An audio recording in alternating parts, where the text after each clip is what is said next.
Looking forward to Christmas? Loving it. I'm always a big fan of Christmas, actually. Yeah, no, I'm not a bah humbug type. It's not far now, is it? It's this month now. Is it? Is it? Are we in December? Is it the 1st? Yeah. Jeez. Yeah. Oh, yeah. Jeez. Jesus. Yeah.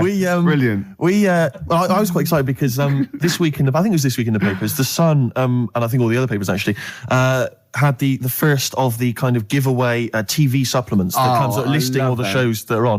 But what about when they bring them out this early, is you open it and it's like, you think, yeah, I want to see what films are on and stuff, and you go through it, and it just, about half of the listings are to be confirmed. To be confirmed. It's an utter waste of time. Yeah. And it's like, who is planning their film and TV watching this early? Yeah. It's a little bit early to be worrying about 3 weeks in advance going, but I better not make any. Well, unless it's like an amazing thing on telly. Or are you coming to a party? We got one Friday 29th. I don't know, I'm going to watch something on the TV. There's a good film. What is it? Not been confirmed yet. It's to be confirmed, yeah. but I can just, say this, I won't be at the party. Yeah. Yeah. It's strange. But I remember when I was little, my sister used to work in W.H. Smith's, and she used to come home like every Thursday. She'd been paid, big bag of sweets for me, and the TV times.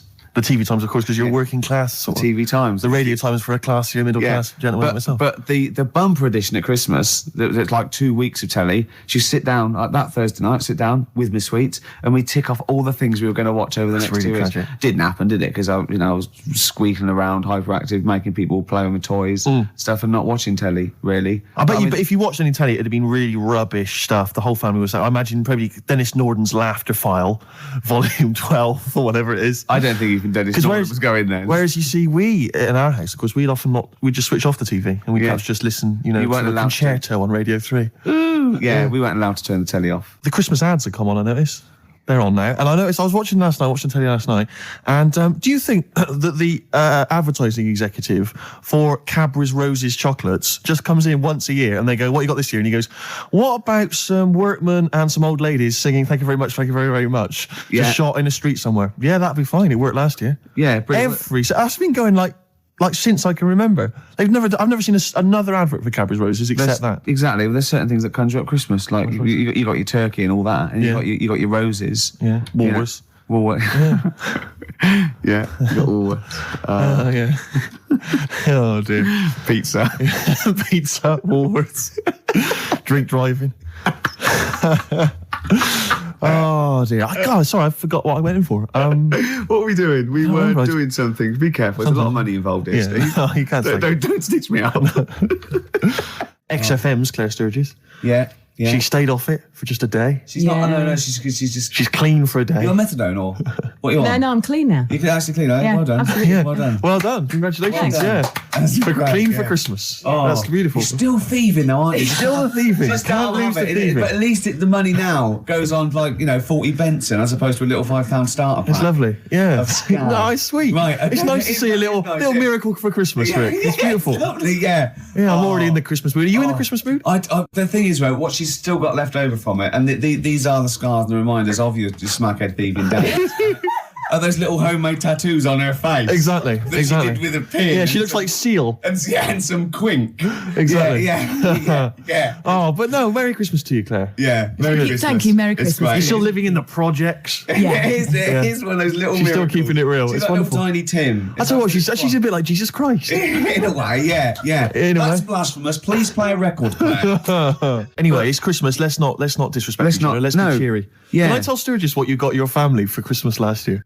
I just remembered when I was outside. Please. It was a joy because Gervais is a generous man and he's a thoughtful man and he's got a lot of brothers and sisters and a lot of nephews and nieces and stuff. Well, I've got about 20 people to get presents for. Exactly. So it's a tricky business. That's why I think you got him £200 worth of lottery scratch cards. I had about a minute. I was getting a lift down to Reading, and it was my mate Jimmy, and I went, hold on, I just got to get the presents, and I ran into the 7-Eleven opposite me and got the scratch cards. That's amazing. It's such a working class Jippo gift, isn't it? But did any of them work? Anyone win anything? Yeah. I mean, some people were down. That was a present. Hard luck. That's the risk you take when you accept this present. Some people were up £70. So they had a great Christmas. Let's bear in mind that there's like some children who are like 7 or 8, scratching off scratch cards. They got to be 18 to claim them. And just the rest of your family sort of, I can imagine, just wrestling them off. You can't claim it anyway. It's on off. No, Have I won? No. No, you haven't. No. I've got 3 dumbbells. It's 3 the same. You don't get anything for that. Not in this game. Unlucky. Are you going to do that again this year? Maybe, yeah. Christmas. We were talking about Christmas. Yeah.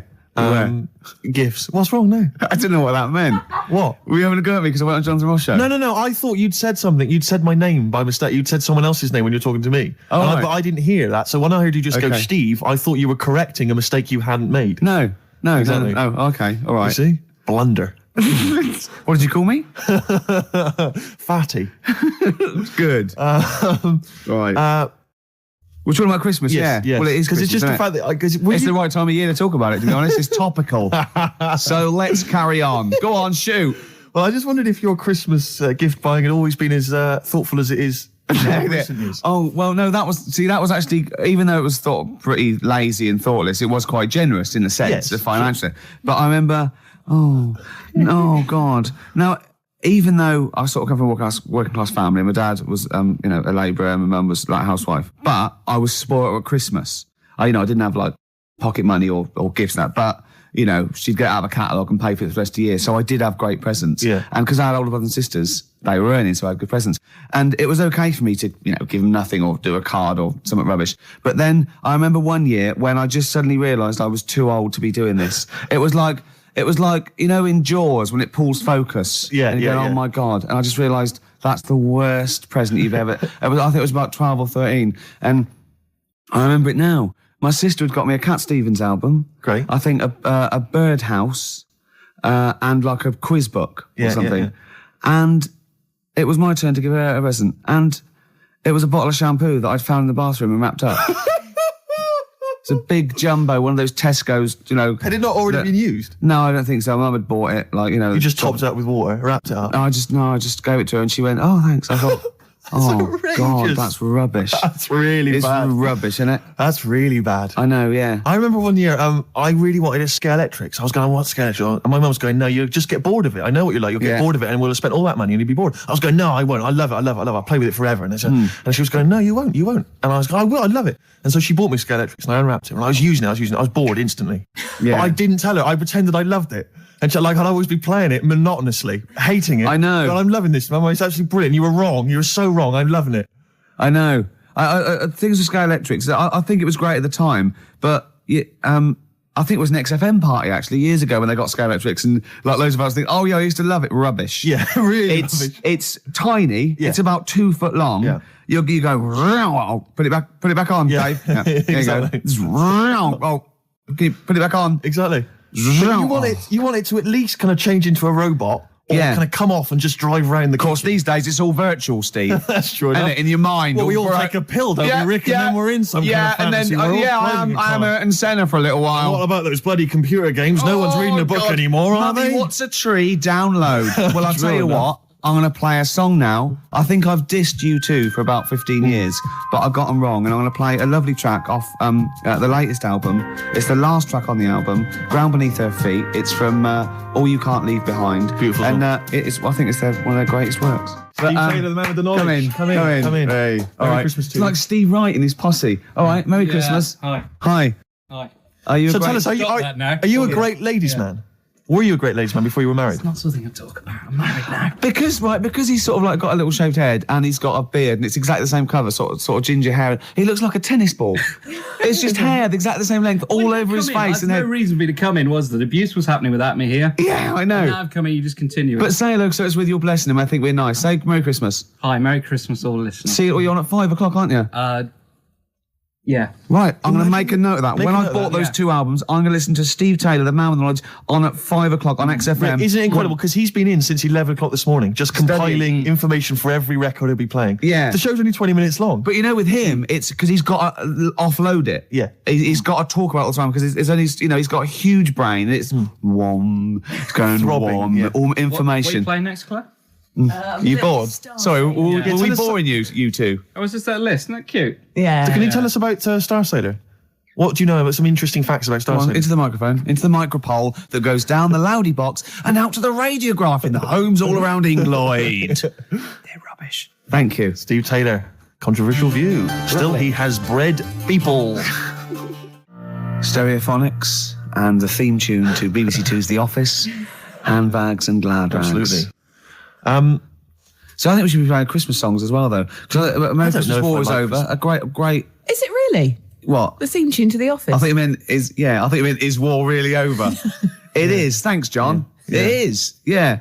Yeah, it is, yeah. That's there. To be fair, Rod Stewart did it first. Yeah, and we don't use the Stereophonics version. No, right, or the Rod Stewart version. Thank you. Too expensive. Exactly. Costs a fortune. Had to re-record it. Yep. Or little known facts. Yeah. You should save that for the DVD. Or Steve Taylor would have blown it anyway. Yeah, exactly. Wouldn't he? To come on with the knowledge and told him everything. I was thinking Fairy actually, Tale in New York. beautiful song. No, Can we find It'd be that? nice to try and dig it. I'm sure everyone's playing it at the moment. Yeah, On a loop. Let's But not I mean, we play should. it. It's good. No, it's Let's play Simply Having a Wonderful Christmas Time by Paul Can we McCartney. play Driving Home for Christmas, Chris Rea? Oh, he is.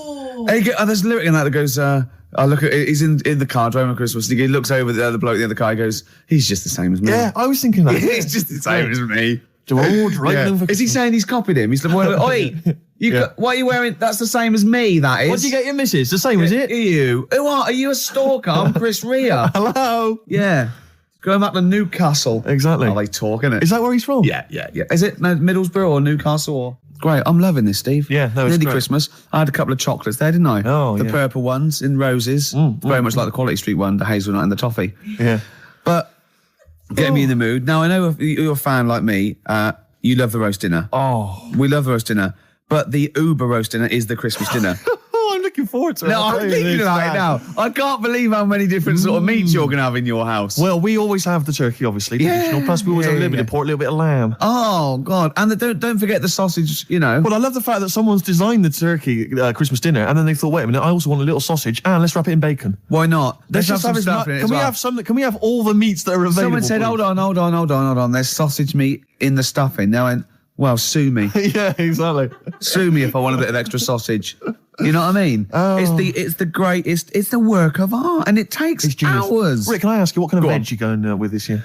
Veg, well, I just love the roast potato. I mean, people have tried to sneak in the Brussels Because you sprout. don't eat vegetables or anything I try green, do you? not to eat. Parsnips. I love parsnips, but when they're crisp and crunchy, like a trendy crisp Yes. in a wine bar. I love it when Yeah, oh, I love that.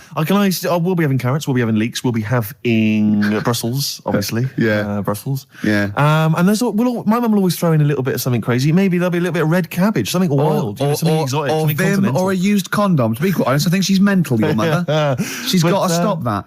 But who knows? Any kind of treats. I'm looking for. And I love the fact about the Christmas dinner is that people are taking weeks, years planning it. I know. They take months. They got to defrost. Can you talk about your grandparents? Well, my grandparents, of course. The thing about my grandparents, I have mentioned this before. Yeah. I don't. I Think love I this. think they've got about 3 teeth between them. It's unbelievable. My grandfather. They're all their own, though. He was in the RAF in the war, right? And for some reason, he had problems with his teeth, and they pulled them all out. Oh, and they really? replaced them with a false set of false teeth. But during the wartime, I don't know whether this was just like what it was like during the war or just the 40s. But he had a kind of wooden plate put in with like some kind of fake teeth attached. Oh, no. And he's never had that changed. So he's still got the wooden plate and about 3 teeth still hanging on it. Oh. It's just so he and my grandmother combined, they cannot eat anything that's kind of solid. So they will literally get up for Christmas dinner. They'll get up and they'll put the meat on like it's sort of 6 a.m, go back to bed for the day, get up and eat it about 9 o'clock at night. And the best compliment you can have if you've cooked dinner for my grandparents is, oh, this is lovely. You can suck it away. Yeah. Imagine that. Imagine Why having don't to they suck just it through a straw. liquidize it? Have a nice little They roast have done. smoothie. They have done in the past. Really, and a little apple crumble smoothie to If we follow. take them out to eat, like at a restaurant or something, we've got to phone ahead to make sure there's fish on the menu. Really? Because they can only have fish. But then the bones, you see, that's a problem for them. Well, you can take the bones out of fish, can't you, and sort of mash it up. Yeah, but the eyes are going Steve, as well. could I suggest the fish cake? It's already mashed. It's with the potato. It's in a crispy crumb, which doesn't hurt anyone, whether you got teeth or not. Rick, can I Go on. make a little... Yeah. I just want to make it... Because obviously not Yeah. everyone's as fortunate at Christmas, Rick, No, as us. we're What talking about the vegetarians? What are they eating? A nut cutlet. What the A hell is lovely little nut cutlet. Can't they have like tofu, but in the shape of a turkey? But I love the fact that so often, certainly your Linda McCartney veggie items, they always try to fool you into thinking it's the real thing. Some veggie sausages that they've injected with something so they'll taste like sausages. Yeah. Eat sort of the like- real thing. I look, you don't really need it that arbitrary shape. If it's, you might as well just have it any shape. What angers me with the you could have any vegetarians, shape, Rick, couldn't you? what angers me with the vegetarians and the vegans even worse is that, look, we're breeding all these animals to be eaten. Yeah. They're going to get slaughtered anyway. Chow down. Come Yeah, on. yeah. Those chickens in those little kind of pens, 4 of them in a little square box. Yeah. They're sort of crapping eggs out every couple of minutes. Yeah, They're to be eaten. you're not a zoologist, are you? I am not officially. Yeah. No, but I know what I'm talking about. Rick. Yeah, you do. I've seen brochures. Yeah. I've walked past a farm while on holiday. Excuse me, farmer, could your finest hens crap me some eggs for my tea? No worries. Chicken, crap a little egg for me. Oh, Brilliant. An old Christmas classic. Oh. No, spare a thought for the vegetarians, and worse still, the vegans. Yeah, and what about Travis? What do you think they'll be doing this Christmas? Having a whale of a time. I'll tell you what, Steve, it was an excuse to play the record. Genius. It was a link. It's the Christmas edition of the Ricky Gervais Show with Steve Merchant. Hi. I'm loving it. Yeah, it's good. I'm in the Christmas spirit, actually, I have to Yeah, say. yeah, I do definitely. enjoy it. I do enjoy it. Will you be looking forward to, I know everyone talks about it, Rick, but Christmas telly? I love Christmas telly. Christmas Day telly's got. I get up and Noel's giving out some presents around hospitals and that, and then you might have the number ones of the year from Top of the Pop. Then you might have a little. I don't know. I don't watch the Queen's speech, but you have a little sleep then, don't you? Yeah, Maybe exactly. after a big roast dinner with too many sausages. Yeah. I'm only joking, Mum. Let's have some more. It's true enough. More Yeah. chocolate, please. Yeah. Well, let's not. There's people Crazy. starving in the There world, are so let's people not rub it starving in. Hopefully they're not listening to the radio. No, probably not. It's been a great show. It has. It's Even almost though I over. say so myself. Yeah, I've enjoyed it. Looking back over the year, Rick, can I looking forward just- to Christmas. Go on. Can I just throw a big thanks out to all the people that have emailed us and phoned in and written to us over And the sent last us 6 months? things. I think it's about 4 people who keep doing it. Yeah. Recycling the same Under old joke. different names, though. Exactly, but we don't tend to read stuff out, but it is appreciated. It is, and it's often gets into the show, whether you know it or not. Exactly. In some way, we steal your jokes and pass them off as our own. Nice email from someone there saying there is a tofurkey. A tofurkey, yeah. So a tofu turkey. Yeah. You can buy it in the whole trimmings. See, and I made that up. I could have written that down and,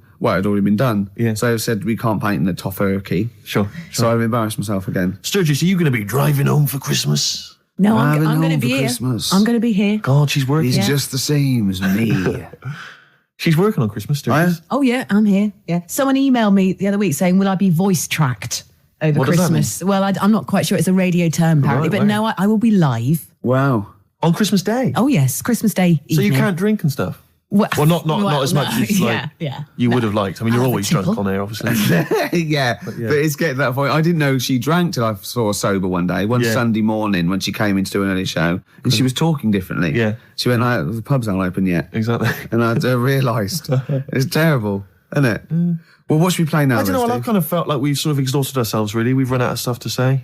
Have we? We've made all our observations about Christmas. Yeah. We've taken a sideways glance At the sausage. Yeah, exactly. Oh, another Right, funny look word. at this year's stuffing. Remember we talked about stuff? Do you remember I think it was 4 links ago. Yeah, sure. No, listen. We're going to call it sausage loving. And we talked about all the different things you have on a plate and that. And we started off with like turkey. And then we went, go I'm on. just trying to remember some of the amusing bloopers that took place over the course. Do you remember when you didn't make it back in time for the link and you were making tea? I was making tea. That was a Oh, classic God. What was that one when I think you said something like that was a white stripes. He's going to Exactly. say the word wrong or Yeah, something. yeah. Oh, God. If you're one of those people. Oh, this is great. I'll tell you what. I'd like to play a record because I'd like to talk about this link later. Yeah. Should we play a record? Yeah, well, let's look back on it, amusingly, like I Love 1980. oh, Let's do that in a God. second. So I'll play a song for the ladies, final one of the year. And it's a song which I did play a long time ago, and it's absolutely beautiful. It's from Nick Cave's album. What was it called again? I think it was called No More Shall We Part. And it's an absolutely magnificent I'm just track. remembering the last time you played it. I know. It was brilliant because you introduced it, and then I think it was Carl Press the who button. played it, and we listened to it. Were we playing Buckaroo or eating curly whirlies at the time? I can't remember. I was on a space opera. Oh. Nick Cave and the Bad Seeds, Love Letter. Beautiful song. Absolutely beautiful. Well, I'm loving this, but we've got to go soon. Sadly, the clock has beaten us, Rick. But it's the last track that we're going to play this year. Mm-hmm.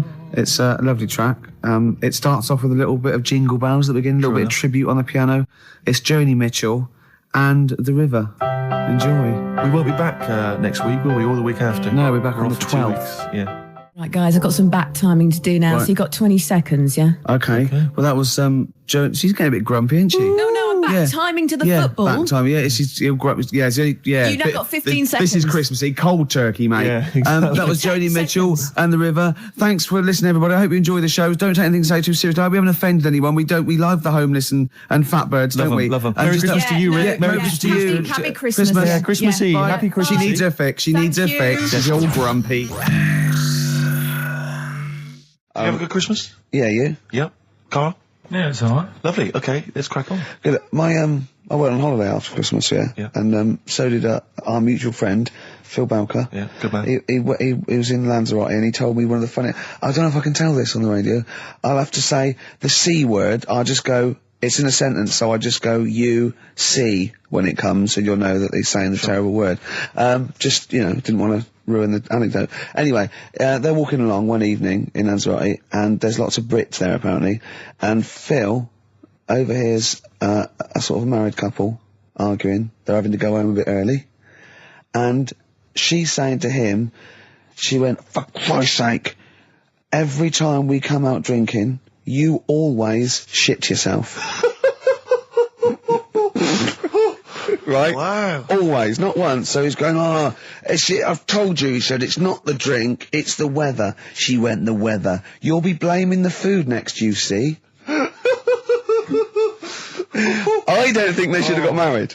Wow. Or when did you think the shitting yourself started? Must have been after the marriage, because if you're courting, and you go, went out with Derek again, did you last night? Yeah, how was it? The evening was lovely, the meal was nice, but he shot himself. Again.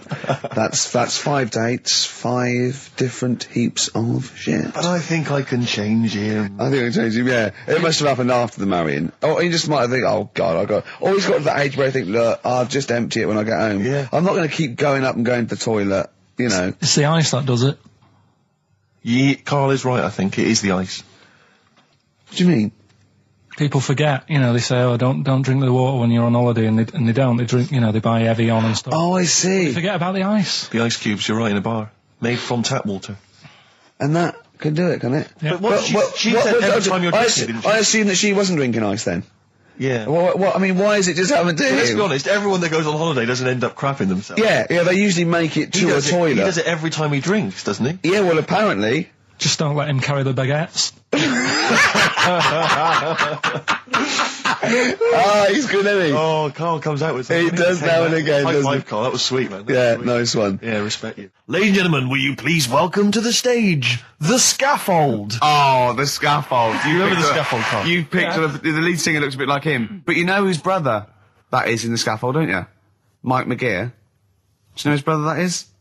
What? Do you remember the The scaffold? They did, Scaffold. Yeah, I remember we'll the drink a drink to Lily the Pink, the And Pink, the didn't they Pink, do the that Pink, with oh, the the Roses human advert? race. Yeah, thank you very much for the entry. And do you know whose brother that is? Whose brother? The lead singer? No, the Mike McGear in it.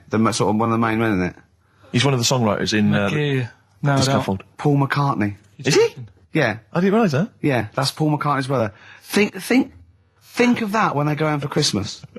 So I think Lily the Pink was what, about 1970?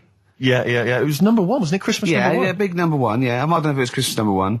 Two Little Boys was 1969, last... No, it definitely was number 1. Yeah, but I don't know if it was The Scaffold Christmas was. number 1. It was, because I remember I did it in Really? Scaffolds, yeah. Yeah. Wow. So they go home at Christmas and Mrs. McCartney goes, all right, boys, how are you, Paul? How are you doing? "Oh, I'm just starting a new band called Wings." Yeah, "Oh, yeah, so this is Linda." "All right, sit down." "Mike, what are you doing?" "Just had a number 1. Brilliant, round of applause." "How many number 1s do you have, Paul?" 19. Still, we know what we like, don't we? We'll drink the human race. Paul goes, "Wow, if you want to." The long and winding... Boring. We'll drink a Wow. Linda, do you want to be in The Scaffold? We're probably going to go on tour and stuff. I know you love it. Well, I quite like it. Yeah, no, we'll drink a Well, you're not going to be in Wings if you're going to play with him. Well, I got make a tricky decision. I mean, that's a great song. Everyone's loving it. It's Christmas number 1. What are you doing eating his bacon? Well, I love it. You don't eat bacon. Yeah, but I love the music. He's a great Stop guy. it. What are you doing? Well, I just, I love the music. We'll can't drink a believe drink it. No, you don't. Yesterday, all my troubles seem so... Oh, Thank you very much for that. Ain't tree iron. Imagine that, because imagine everyone going, well, you've had 19 number ones. I mean, you know, it can be around time. If you stay like this with the scaffold, I'm going to rule the 70s. If things that carry on going like they're going now, the scaffold, ladies and gentlemen, please welcome to the stage, Beck. Oh, nice one. Well, I tell you, I'm going to have to use kind of euphemisms here to tell this story, but when I was at school, I learned, the stronger version, it's not the same word, but it's very similar with one letter changed. I'm going to use twit. Yeah. You know the word I'm thinking of? Yeah. But I'm going to use the word twit to replace it, right? And I went round... Do you think they're twat? Yeah. All right. That's what I'm thinking of. And, so can I say it? Am I allowed to say it? No, it's weird, though, because some people from Cornwall use that like saying twit. So... If people listen in Cornwall... Do you know a twit is a pregnant goldfish? Well... Well, I learned the stronger version of twit. Yeah. Twat. For those that aren't sure. I learned this in school when I was like 10 or whatever, and I didn't know what it meant. I thought it was just a stronger version of twit. Yeah. I thought it was just if you were really annoyed with someone because they were a real twit. Because I is worse than I. Exactly, apparently. So, Carl would be a twit. And so I started using this at home because I didn't realise what it meant. I started using this at home. Oh, you twit, you're a twit. And saying it to my dad, you're a twit. But not saying twit. Yeah. And my dad didn't know what it meant either. That's great. I couldn't believe. So he started using it as well, right? So then we'd be driving in the car. He'd be saying to my mum, "You stupid twit." Say this to my mum, "You don't pull over. You're going to bum it, you twat." Saying this. Then I learned at school from Mark Johnson what it really meant. Yeah. Stopped using it. Obviously, finding out it was quite an offensive word. Yeah. I didn't want to bring it up to my dad. I didn't want to sit my dad down and say, "Dad, you know that word we've been saying? Yeah. You know what it means?" So now, to this day, I've never brought it out with him. So we'll be driving. I go home for Christmas, we'll be driving around, he'll be calling my mum that word. Left, right and centre. I think she knows. I think she's just embarrassed. Or she's just upset and she knows what it means. She goes, "Why does he keep calling me this terrible word?" But he's the only one, I think, in our family who doesn't know what it means. No one's got the guts to say. I don't know whether I should tell him this Christmas. What a twat. I know. Cool, we've got some great tunes lined up. We're going to play today our favourite singles. It's favourite tunes, some of which didn't quite make it as singles maybe, but tunes of the year, because obviously Christmas very soon and we'll be away for a short time. And, I think next week we'll be doing our favourite Christmas songs of all time. Yeah, I'm worried we're not going to fill 2 hours with that. I mean, how many times can you play Shakin' Stevens before... Fairy Tale of New York. Yeah, exactly. I mean, that's the only one, isn't it, really? That's the best one. That's the best Christmas song That one's good, ever. but obviously there's Joni Mitchell's The River. That starts with a kind of Christmassy feel. Beautiful. I don't think if there's anything else. Not a great deal. The Waitresses, Christmas Wrapping. Is that one? Is that brilliant? Mine. Is that good? Yeah. So This Is Christmas, John Lennon. Paul McCartney came out with Simply Having a Wonderful Christmas Time. Christmas time, yeah, exactly. Yeah, but John's was Happy Christmas War is over. Yeah. Of course it wasn't, but but I mean, at least he wanted to be. He was dreaming of it. He was dreaming of it. Yeah. Bless him. And to show how much John Lennon's dead as well. I don't know if anyone's... Yeah, no, they do. That's just another bit of rock and roll I like trivia. John's protest against war. He stayed in bed for a week. Yeah. I've been doing that. I've been protesting against war for ages. Yeah. I'm eating hamburgers absolutely. against war. Absolutely. I just go into Burger King on the way here. I went to the counter. But of course, that's not product placement there. And there's a number of other burger joints that people may wish to go to if I they often go to choose. McDonald's. Yeah, I often go to McDonald's. But I went into Burger King because it's close. It's convenient, but then often McDonald's will be convenient. McDonald's is just convenient. Depends where you are. Just as convenient depending where you are. And I said, could I have a cheeseburger and small fries? Take away, please. And he recognised me. He went, "Oh, I've seen you on telly enough, won't you?" He went, "There's your meal." So I went, "Thanks." He winked and went, "I'll put large fries in." Brilliant. So that's so it's paying off at last. True genius is being rewarded. But I'm just intrigued to know, joints. because there's been a couple of times where I've been with you and we've gone to a restaurant and someone's given you a free meal or whatever. And it's the way that it's like you don't ask for it; it's just kind of offered. But I don't know what they're expecting in return. Nothing. I mean, do they think that you'll go away and you'll always think fondly of Chad who works in Burger King? I just think they think, oh, I don't know. They make. I'm going to give him a little treat. Yeah. I know, I don't like it, but then I'm always grateful, and I never... Yeah. But the thing is, I'm slightly embarrassed. Did anyone around you hear what had happened? No. Because I imagine the resentment, just the whole room turning on you. No, they didn't. I had to go around telling them. I said, "Excuse me, did you hear that?" He goes, "No." He just gave me the free thing because I'm on the telly. And I went, "I don't recognise." I went, "You don't recognise me?" I'm terrified now that that someone could be listening at Burger King HQ. I'm assuming this is an unorthodox procedure. And that little fella's got fired. But they know it's Leicester Square now because I just mentioned it, so they know which Burger King it is. Oh my God. I don't know. What was his name? Ralph Littleton. He had a name badge. Number 342. Well, I just hope Littleton doesn't get in trouble. So, what are we going to play That could be first? a sad Christmas for him. He's probably keeping his whole family afloat. Bit of Springsteen. Well, tunes of the year. I mean, I know people dismiss Springsteen, but as I say, the gig I went to see earlier in the year, I made it. Sturgis couldn't believe we were going to play Springsteen. Brilliant. I just think, leave aside what you think is cool and trendy and the fact that he's older now or whatever else. Really? Just leave all that behind and just listen to the tunes because, he remains a great musician. Lonesome Day? Lonesome Day is the current single and it's the first track on the album. Free chips. Absolutely. Is it true? Talking about when his dad said that, and then you told me something that I find amazing. The thing is, it's Christmas. Obviously, I've got to go back to Bristol. I love seeing my family. Well, yeah, I do. But it means I see my grandparents who are, brilliant people. I mean, lovely people, but mental. Utterly mental. And they've taken now there must be sort of 80 a piece. And it is quite an old age, but they're fairly good health, relatively speaking. And they just spend their time in bed. I mean, that's all they do, that's their profession. They've retired to go to bed. And they spend all the time in bed. I tell you what they're like. They're like that old guy, they're like all that old family in Charlie and the Chocolate Factory. Oh, yeah. Remember, none of them had got up for like 25 years. Yeah. And you said that they go to bed and they go to sleep, but then when they wake up, what they do is put an extra pillow so they're slightly more upright, and that's them in the day in bed. That's the daytime thing. But they get up and cook and stuff. What they do is they've got about 6 teeth between them.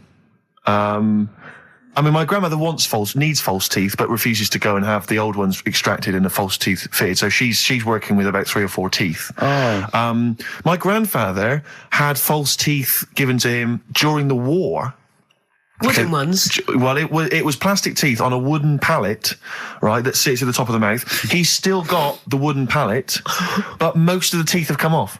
So there's about 4 teeth left, 4 false teeth. He's got a set of false teeth that make him look like he needs false teeth. That's pretty bizarre. So the problem is that they have to get up. They get up about 7 in the morning to put on, say, some beef or lamb, whichever they're going to cook. They put it on at 6 in the morning, 7 in the morning, so that by the time they eat it at 6 at night, they can use the phrase, this is what a good meal is for my grandparents, if they can use the phrase, oh, that's lovely, you could suck it away. You could suck it away. Who wants that from a roast dinner? You may as well blend it up and serve it as a broth. I don't want that phrase coming from old people without teeth. No, indeed. Because it must remind you of your rent boy days. Exactly. It brings it all flooding back. Oh, God. Flooding's the word. Exactly. Should we play a record before we get really disgusting about your grandparents and blowjob? That is the worst thing we've said the word blowjob far too many times today. And in the same sentence as you... I can't believe... Anyway. And it's Christmas. Yeah. Don't forget what Christmas is about. Come on, spare a thought for the underprivileged people. Yeah. Steve, is it Ben Queller? Do you want to play love a bit of Ben Queller. I don't know, are you a fan? I love him. Yeah, well, this is a cracking tune. Okay. And I think we'll enjoy that. Let's just slam dunk it. Why don't we just stop and think about what we've done? I'll tell you, they do spend so much time in bed that they actually, I'm sure war will have to see. And those are the Red Hot Chili Peppers, and they're still going strong. Oh, indeed, yes. That's one of my favourite tunes of the year. You enjoyed that? Yes, absolutely. Yeah, these are all mutual. We love them all. We're not absolutely, really. We're not annoying each other by putting in songs the other one doesn't like. We're like a team today, isn't it? I think that's the Christmas spirit. I don't know what it is. We've come together. We're sort of unified. Yeah. In the absence of Karl. Yeah. Who often divides us. He often comes between us. Does he? I'll tell you what. It's like a child. It's like we're a married couple and he's sort of our autistic child or something, right. and sometimes it just puts a strain on the marriage, we all 3 of us love each other, because he does love you guys. Yeah, exactly, but sometimes it's hard. I hear him talking about you in the office sometimes, he looks up to you, aspires to you too. But it's times like this because of to be honest, the baby Jesus, that we realise that there's beauty in everyone and it's all right. Exactly. He's never had that before. No. Well, I have to say that I'm really getting into the Christmas spirit. When I was younger, I didn't really enjoy it. I was quite cynical. I was quite, rock and roll. But now I'm sort of, I walk in a department store and if there's one of the old, chestnuts are roasting on an open fire, which is that classic tune, or any of those. I thought you were one of those old boys that stand outside the British Museum. Right, yeah. Right, you mean tune, yeah. That one, or how does it go? Chestnuts roasting on an open fire. Chestnuts roasting Frosty on. Yeah. Jack Frost nipping at your nose. But I can't get enough of them. I love it. I'm in the department store, it's frosty outside, it's warm in there. Have you ever roasted your chestnuts on an open fire? I have never done that. No, I have not done that. Just backing up to it like that with your little chestnuts hanging out like a bulldog. What would you be wearing? You'd probably just, I imagine you'd have your dressing gown on, you'd just hiked it up just slightly so your arse was showing. Pop them down, like, tuck it in like a lovely lady. Yeah. So like a lovely lady from the front, but behind it looks like a bulldog dragging a tree. Yeah. And you just pop them in the grate. Yeah. And you would, because you want to be careful of too much roasting, so I imagine you'd want to just kind of like ease yourself in slowly. Lightly toast them. And if it feels too hot, get out of there. Get the hell out of there. Yeah. That's, if any kids are listening, try that. No. What? No. Like there's a kid thinking, I'm going to roast my chestnuts on an open fire. I don't think there's even a child that's doing that. I don't want someone to do it and then the parents go, and Steve Merchant's told our children to do it. We're probably we're probably in trouble now because of that. Where's a kid going to find an open fire like those? I mean, it has to be the sort that they use, those kind of barrels. It can't just be open fire at home. That doesn't count. That's just stupid. If you're going to do it properly. Dear. Oh, no. We're having such a nice time there. We've lowered the tone. I'll tell you what'll perk us all up, though. Richard Anderson has emailed us. He's loving the show, is he? Well, I don't know if you've heard this, Carl. Carl, I've called you Carl. That's okay. That's okay. I'm Claire. Pleased to meet you. Is it the shaved head or the stupidity? Yeah. It was the k sound. Because didn't I call you Arthur or Jack or something last time? You called me. I can't remember. I don't know, but it was quite embarrassing. Claire, I'll be honest with you, Claire's quite an unmemorable name. Yeah, I know. But yeah, Dickie Anderson, he's a guy. I'll be honest with you, he's not a big fan of the show. But we're getting to winning round. He says, "Dear Ricky, the more disappointing your show becomes, the more I seem to look forward to it." Now I see your face plastered across London. Is your show some sort of curse put on me by an old gypsy woman I've annoyed? Good point, Dickie. But Dickers. But Randers, as I call it. Yeah. He can't listen now. I know what he's doing. Yeah. He's tucked him in. He's backing into the fire as we speak, and he wants to roast them until they spit. Oh dear.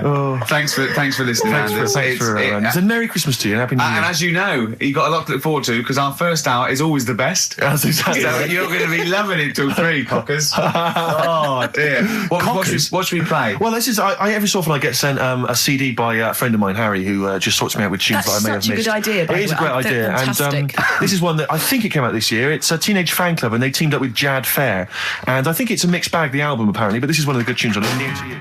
I'm running out of steam now, Steve. A bit tired. Are you? So I've got 15 minutes to do, so we better think of something to say. Well, I genuinely was going to ask you, because obviously Christmas is approaching and I've not even started to think about Christmas gifts. I don't know how you're getting on, Claire. I never do. But Claire, you're aware of what Ricky bought his family last year, aren't you? Oh, yeah. Do you know, I am, because he told me and I've completely forgotten. It's extraordinary. It is extraordinary. I mean, how much thought and planning went into it? Right, I was pressed for time. How many kids were there? How many people were there? This is it. I've got a big family, okay? Well, not big, but I mean, they've got lots of kids. So I'm sort of youngest in my siblings. And so they've got kids ranging from like 30 to babies. And there's about 15 of them. And you buy them all? Yeah, I'll try and get them. All. Nice. So what is it? Wait. So I got a lift down. And I thought, what can I get? I thought, I can't just give them the money. I'll stop you there straight away, if I may. What? You notice he's on the way down for Christmas Day. Oh, right, so he's on the... Oh, right. He's on the way down. This is when he starts... Boxing Day. So this is when he starts to think about buying them a gift. Yeah. On you go. So I was getting a lift, and Matt was giving me a lift down. So just before we got there, I just ran across the road to the 7-Eleven, got 200 quid worth of scratch cards. Scratch cards. Bear in mind, I think you were describing the family then. I noticed some of them you described as babies. Well, I mean, yeah. So, children? Yeah. You're giving the children the gambling cards. But that's lovely. I give them 10 each, so they could have won thousands of pounds. A lot of them were disappointed when they won nothing, but I said, kids, that's the gamble. That's the risk you take when you receive a gift from me. But the great thing about getting some of them won. Some of them were laughing. But the great thing about getting kids hooked on gambling as a Christmas gift is it's the gift that keeps on giving. Yes, throughout your adult life. It gives and it takes. Exactly. So it's fair. Yeah. I don't hand them to children. I hand them to the parents. Right. They chose to do them. They can distribute them as they wanted. Sure. So what are you going to do this year, Ricky? But how are you going to top that? Yeah. 300 quid worth of scratch cards. I've got a bit of money now. It's the most thoughtless and The Office on pikey DVD. gift I've ever heard I of. think they might be getting The Office on DVD. Signed. So that's already sent it up in value. Oh dear. I know, that's pretty bad. So have you seriously considered it this year? I'm going to go shopping. I'm going to go shopping properly. Yeah. If you want any help, I am the queen Didn't you take of a small shopping. roulette wheel down there, wouldn't you? Genuinely, didn't you buy like a roulette wheel? No, I had it. That's down there from when I got it when I was about 10. Oh, right. And sometimes I'm the banker. I always win. Yeah, of course. So they've got to learn a lesson. The banker always wins. It's a valuable lesson when they lose money to me. You should just go down this year and just say, basically, I went to a casino. I put a £10 chip on for everyone. Exactly, yeah. Here's the winnings. You lost. You won. Yours came in. Yours was a donkey, love. Yeah. But Steve, what about you then? Because I mean, you don't like shopping, Well, do it's you? not that I don't like shopping, it's that I've got no ideas. You know, I'm running on empty with my parents. They don't appear, as far as I can make out, they don't appear to have any hobbies. No. I mean, I said to you before, my grandparents... You don't like wasting money. I'm not being funny, but you don't like wasting money either, do you? Well, I don't like wasting money, no. But I like to buy something practical for people. I like something which is going to last, something that's value for money. I don't like novelty gifts. Yeah. No, I mean, I think novelty gifts are wrong. I've mentioned to you that my grandparents spend all their time in bed. So there's only so many kind of, sort of bed socks you can buy, and ointment for, bed blisters and so on before, you run out of ideas. What about some of those novelty teeth? Because that would be, a nice jokey present, and they could probably come in useful for chewing the broccoli. Yeah, exactly. Oh, do you know what would be nice? One of those... No, I'll tell you when. No, go on. Those sort of travel pillows. So when you're travelling and your head sort of falls down, like but they travel from vertical to almost horizontal. They're sitting up in their bed. Get on one of them beds that come up. You're not made of money. What am I talking about? Like Thora Heard's bed. Thora Heard's bed. Does her feet ever touch the ground now? Do you know what I mean, though? No, it's literally... She goes shopping in one of those little trolleys. She goes straight into her room. She's up the stair lift. She gets lowered into the bath. Yeah. It's terrible. Ludicrous. I'm just lazy. I mean, I tell you that, but I mean... Well, there's a whole idea. But if you're earning the kind of money that that Heard is on, with her songs of praise and whatever under the else. sofa, Exactly. money for She was at the Comedy Awards last year, wasn't she? Well, I'll give her an award. She's up the stairs like a greyhound. She can move then. Yeah. But so I've got no ideas. Absolutely no ideas. Okay. But any suggestions are welcome, Claire. What are you going to get your family? You've already thought this through. No, I obviously can't tell you because they will be listening. Right. But they're all outside at the moment because my family are coming to meet me after the show, and we're going to swap presents then because. Okay. Outside. Are there any Office in Leicester DVDs? Square? No, I haven't. Books? No. Because I should point out that the Office DVD is currently available. Yeah. I actually did go and buy. I actually went and bought it myself. You can also buy it and I am online. enjoying the scripts, by the way. Excellent. That's in. I love the fact that we're authors in the top 10. Yeah, we're in the top 10 bestseller list. No. But to be fair, we're at number 7 in the paperback non-fiction. Now I don't understand how that can be non-fiction. Yeah, because it's the transcript from a made-up television it's not a real show. Documentary. Exactly, yeah. But we're beating these poor people. But we're officially best-selling authors. I think that's fantastic. Which is excellent. Which is very good. My favourite bits are the emails at the start. They are like well, I mean, a lot of people don't know what you're talking about, Claire, but of course if they pop down to Waterstones or Brooksy Tretton, they can sort themselves out there. Oh, dear. Nice. I like your style. Can we have some more music now? Let's have, what we're playing? So Streets maybe? I mean, Streets is obviously one of the albums of the year. And this Best is one album of the year. This is Week Becoming Heroes. I think the last single, and Dynamite it is too. Eric Sermon, and what's the tune called there? It's called React. Yeah, it's got from his debut. No, not his fourth solo album. Not bad. I'm enjoying the tunes, Steve. No, absolutely. I'm enjoying the chat. I'm enjoying the tunes. I'm enjoying the penultimate show before Christmas. Last message from Anders, I suspect, Anders. for the day. He says, I've just roasted my chestnuts over an open fire. It's a lot more enjoyable than listening to your show. He's pretty snappy, is Anders. Yeah, he keeps them coming, It's a shame that, that we sort of couldn't sort of maybe meet up with him and try and persuade him that, he should come over to our side rather than, Come over to the side. Exactly. Yeah, come over to this side. I think we've got him though, because Do you think so? Yeah, apparently they did this survey in America. People who loved Howard Stern listened to an average of like an hour and a half a week, and people who hated him listened 2.5 hours a week. Yeah, exactly. So I think he's probably more faithful a listener yes. than some of the people that quite like us. Exactly. Yeah. You know what I mean? He's got to listen. I'm the same with some people. I've got to listen to things that I just think are awful. I can't. It's compulsive viewing. So, I don't care if people listen to us because they hate us or like us. No, indeed, as long as they're listening. I was on the as long as they're spending money on the other advertisers. day. Yeah. Rick, my mother always used to say to me that you should write and thank your aunties and so on for their gifts. Yeah. And I feel like we should take a moment out just to thank all the people that have emailed or written into us during the year, because we're very lazy men and we never reply. Well, really. I never look. You never look at emails. You read them and I go anything for me. I reply very occasionally if I think it's worth it. You're like my secretary when it comes to you protect me from like people who... The insults and so on. Yeah. Are there any insults? Are there? Oh, there's plenty. Yeah. Do you have to protect him, really? Oh, God, yeah. There's lots of things I don't tell him. Lots of things I keep from him. It's not very nice. I thought I was... Right. Well, he's just not as popular as he thinks he is. Oh. He thinks that when he's like dancing around and making funny faces and squawking and making noises and stuff when we're filming, he thinks that everyone thinks that's enjoyable. Yeah. What, people think I'm quite an annoying little prat, do they? That's not the word they use, but you're near enough there. Yeah. Oh. Yeah, they didn't say prat, but you're on the right lines. Okay. For instance, we got an email here from Graham. He says, please stop the chat and let's hear some more great ads, as I'm still not sure what mobile phone I should get the wife for Christmas. Carl will be back next week for our kind of Christmas bonanza. I say that, we've got nothing planned. There's no reason why it should be a bonanza. That'd be nice, yeah. We'll play some Christmas tunes, and no doubt Carl will have some kind of festive game for us maybe, or a festive, festive trivia. So, yeah, we've had Oasis, Streets, we've had U2, we've had some cracking tunes. Can we get away with playing Nelly? Hot in Here? I think it's a cracking tune. I really do. I just think, again, I'm not interested in what genre you think it fits into, or whether you think it's cool, or because kids like it, you're not supposed to like it. It's a good tune, and I think we should try and stick it in. But before that, Rick, can I just play one track? We did play it much earlier in the year. It's from that album, Son of Evil Reindeer, by a band called The Reindeer Section. And this is a cracking little tune. I just think it's beautiful, and nice to hear it. Oh, beautiful. Marry it then. Oh, nice, isn't it? Very Christmassy. It makes me want to wish everyone a happy Christmas. Indeed. You know yeah, do it. No. Okay. That's called Grand Parade from the album Son of Evil Reindeer by The Reindeer Section. It's a nice tune. It's one of my favourites of the year. By the way, not Steve. at all. No, that's my pleasure. It's my pleasure.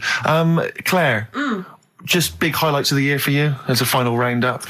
Sort of things have you enjoyed this year? I mean, musically maybe, or maybe stuff you've, I've enjoyed that band, The Music. Okay. And The Rapture. Sure. And the Electric Six. Remember last time I sat in for Carl, we played Danger, High Voltage. Yeah.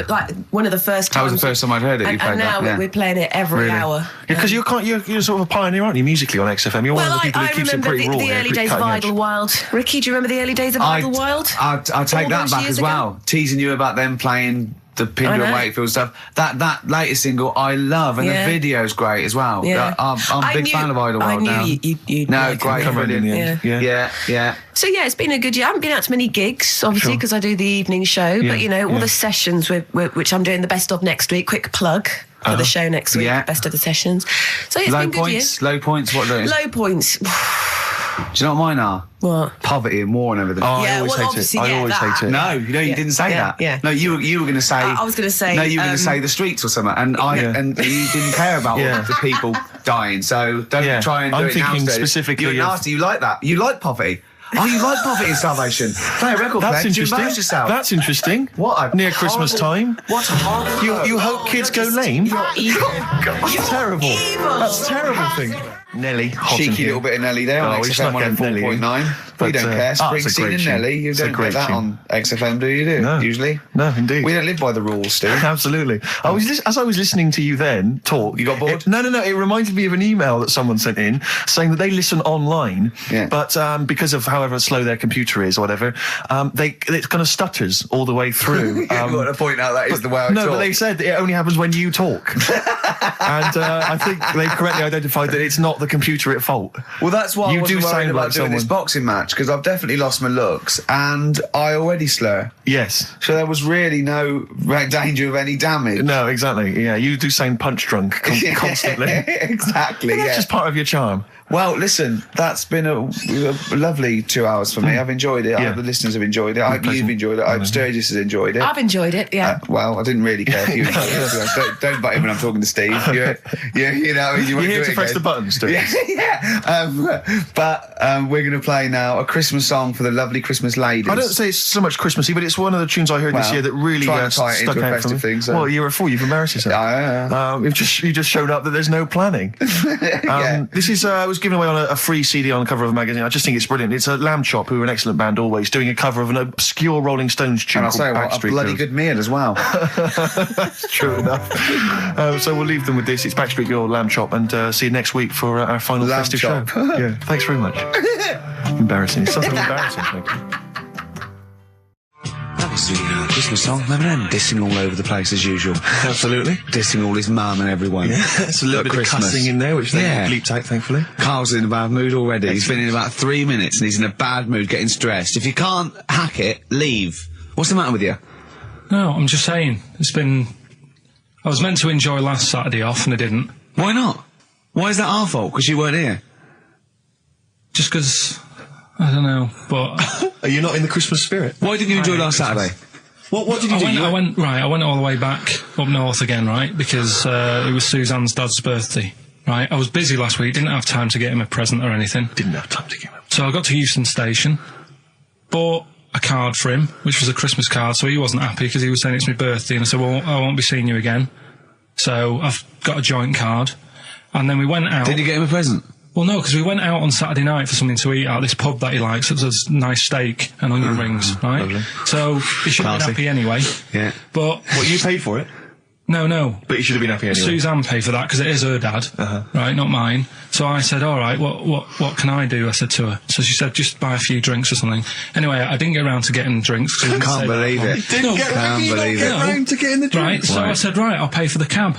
Right. Oh, what a lovely Christmas gift that is. Yeah, £2.50. I paid, it was like £3 there, £3 back. So £6 you spent on him? Well, no, I spent more. See, that's what he said. He said, get the Bolton back, can't he said, oh, you spent on me £6 for my birthday. I said, no, I haven't, because I gave the taxi driver a tip. I'm a little bit worried about his attitude as well. Because even if, I mean, that is a stingy present, but you don't say... Well, let's be honest, that's the worst Christmas gift ever, because, I mean, you're pretty bad, like we discussed in the past, but at least you spend a bit of money. Yeah. It's just thoughtless. Yeah. This is nothing. I know. You haven't given him any time. I mean, I would...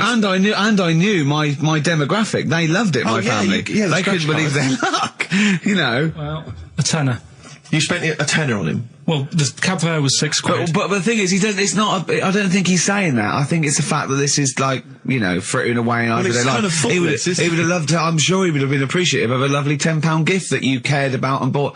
A book he probably likes, Fly Fishing, doesn't he, by J.R. Hartley. If you'd have bought that, he'd have gone, that's what I was looking for. Well. Or what I was looking for, Carl.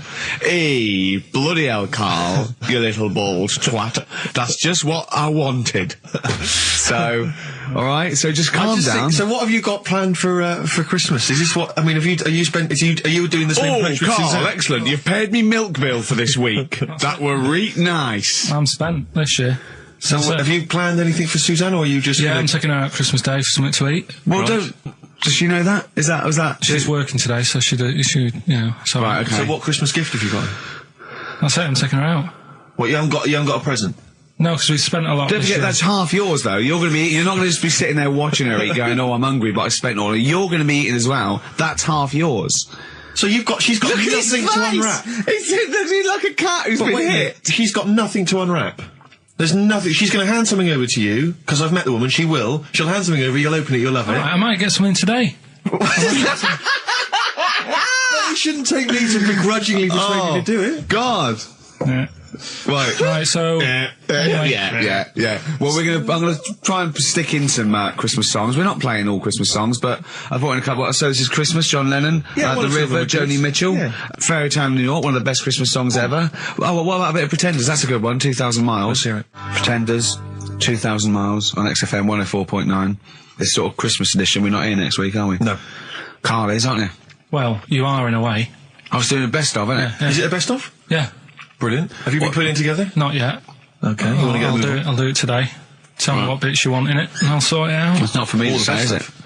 Yeah, it is the best stuff. Well, maybe people could email in with the highlights of the year for them. I'm trying to think what they were. I mean, mostly... It'd be mostly Carl, wouldn't it? Mostly Carl. Gibberish from Carl. I think it'd be an awful lot of educating Ricky from Karl.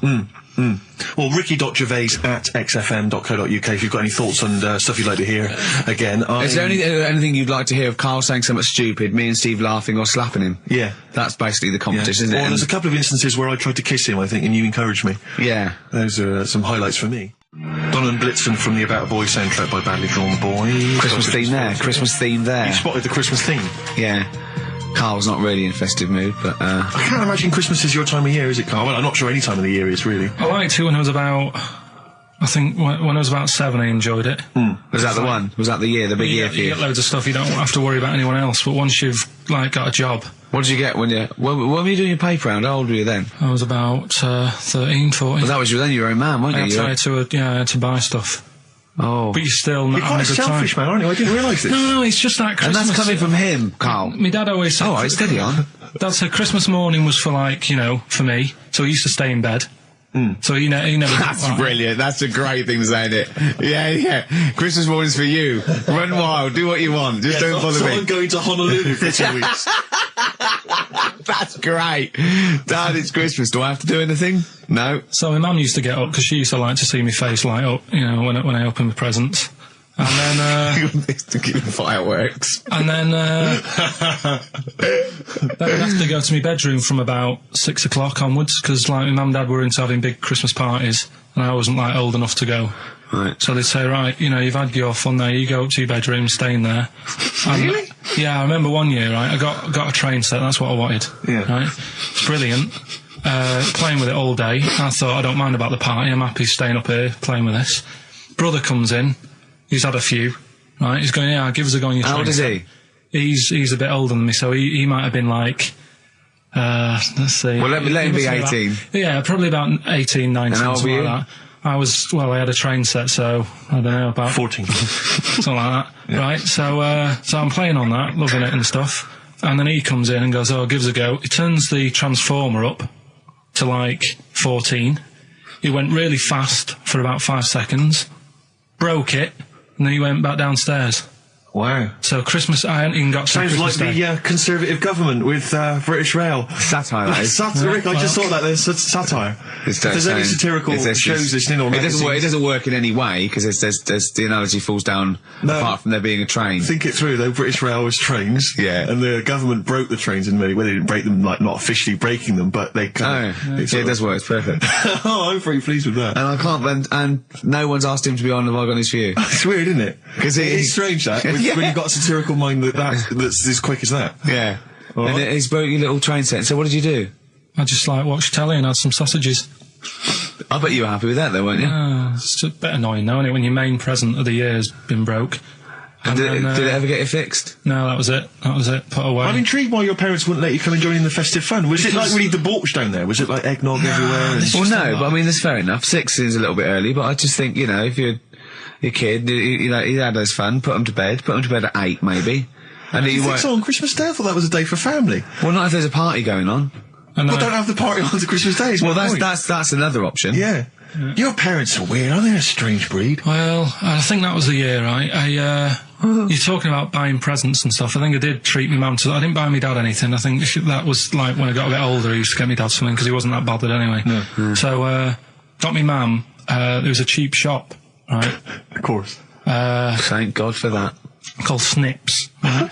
So I went in there and I thought, let's see what I can get her. And remember Victoria Plum? I don't think so. Well, it's like a fairy character. Right.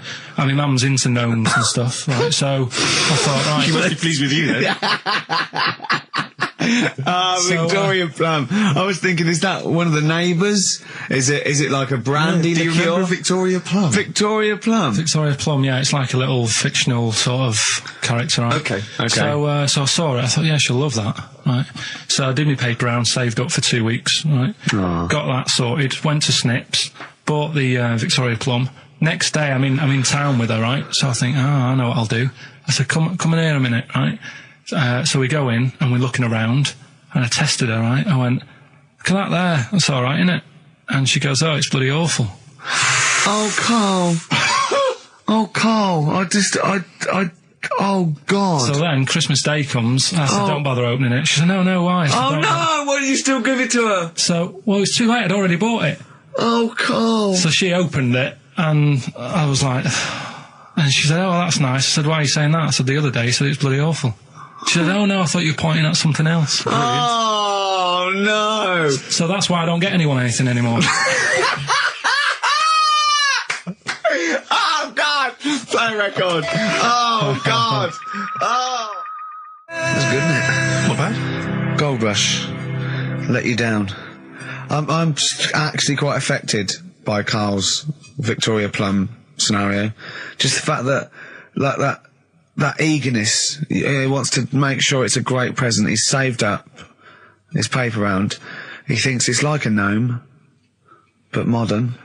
I'm worried that you're using it as an excuse now, and that's why you're not buying anyone any gifts, because you've had your fingers burned once. I mean, you were 6, 7 years old. To be fair. No, you weren't. You were about 13, weren't you, if you're doing your paper round? Yeah, I must have been, 11 or 12 then. All right. Yeah, so I'd saved up. Oh, no, I'm not using it as a thing. It's just that... What did you get your mum this year? I've sent them some money so they can get a passport. So they can get a passport? What do you mean, where are they? Are they trapped somewhere? Well, they're in a holding bay somewhere in Dover. Yeah, I got a friend who's a truck driver who's going to sneak them across. What do you mean? So they can buy a passport. What do they do? Sell it when they were a bit down in their luck? No, they haven't got that much money, right? They've never been abroad, and the mate said they might take them next year, and they said, oh, we haven't got a passport. So You've got to buy a passport, have you?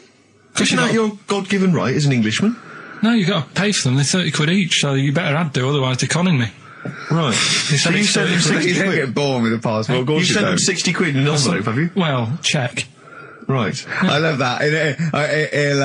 He'll be watching telly and France will come on and he'll go, oh, what do you think of that? She goes, it looks bloody awful. Yeah, don't open it. No. Don't open it. Yeah. Don't open it. So you've not paid for a holiday for them? No, I've just sorted out it's the better prize, isn't it? Because they can't go anywhere without it. Well, the passport keeps on giving. Yeah. So 10 years. That is, yeah.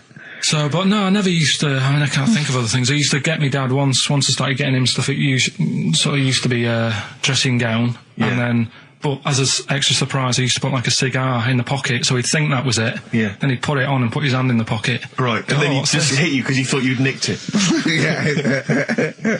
Oh dear. So you bought him a jacket with a cigar? That's quite thoughtful. Did you sneak a cigar once one Christmas? Yeah. Well, that's when they used to have like the big do's, like I say. You know, they were known for it. Like the whole estate used to know that. You know, we were having a party. Yeah. So they'd all come round. So they'd all come round and just have food and drink and that. I can't imagine. I cannot imagine how unpleasant that must have been. Awful. And you locked in your bedroom with a broken train set. Yeah, and looking at Victoria Plum, whatever that was. In the bin.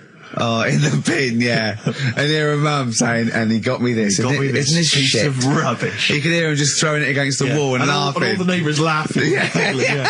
And you'd come down, just be in pieces with loads of spit on it. Just loads of gob on it. Eyes. And all the Polaroids of them just like laughing at it and pointing. Stamping on it. All right.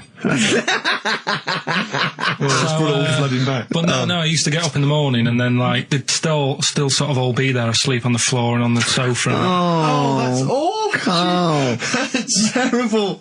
Christmas is surely the one day a year which is a family thing. It's for the kids. They're the ones that was Boxing Day. Well, I know. Oh, that's all right. It's over. Yeah. Back on the bike. All right. Who's going to pay for this? What, me? Yes, Carl.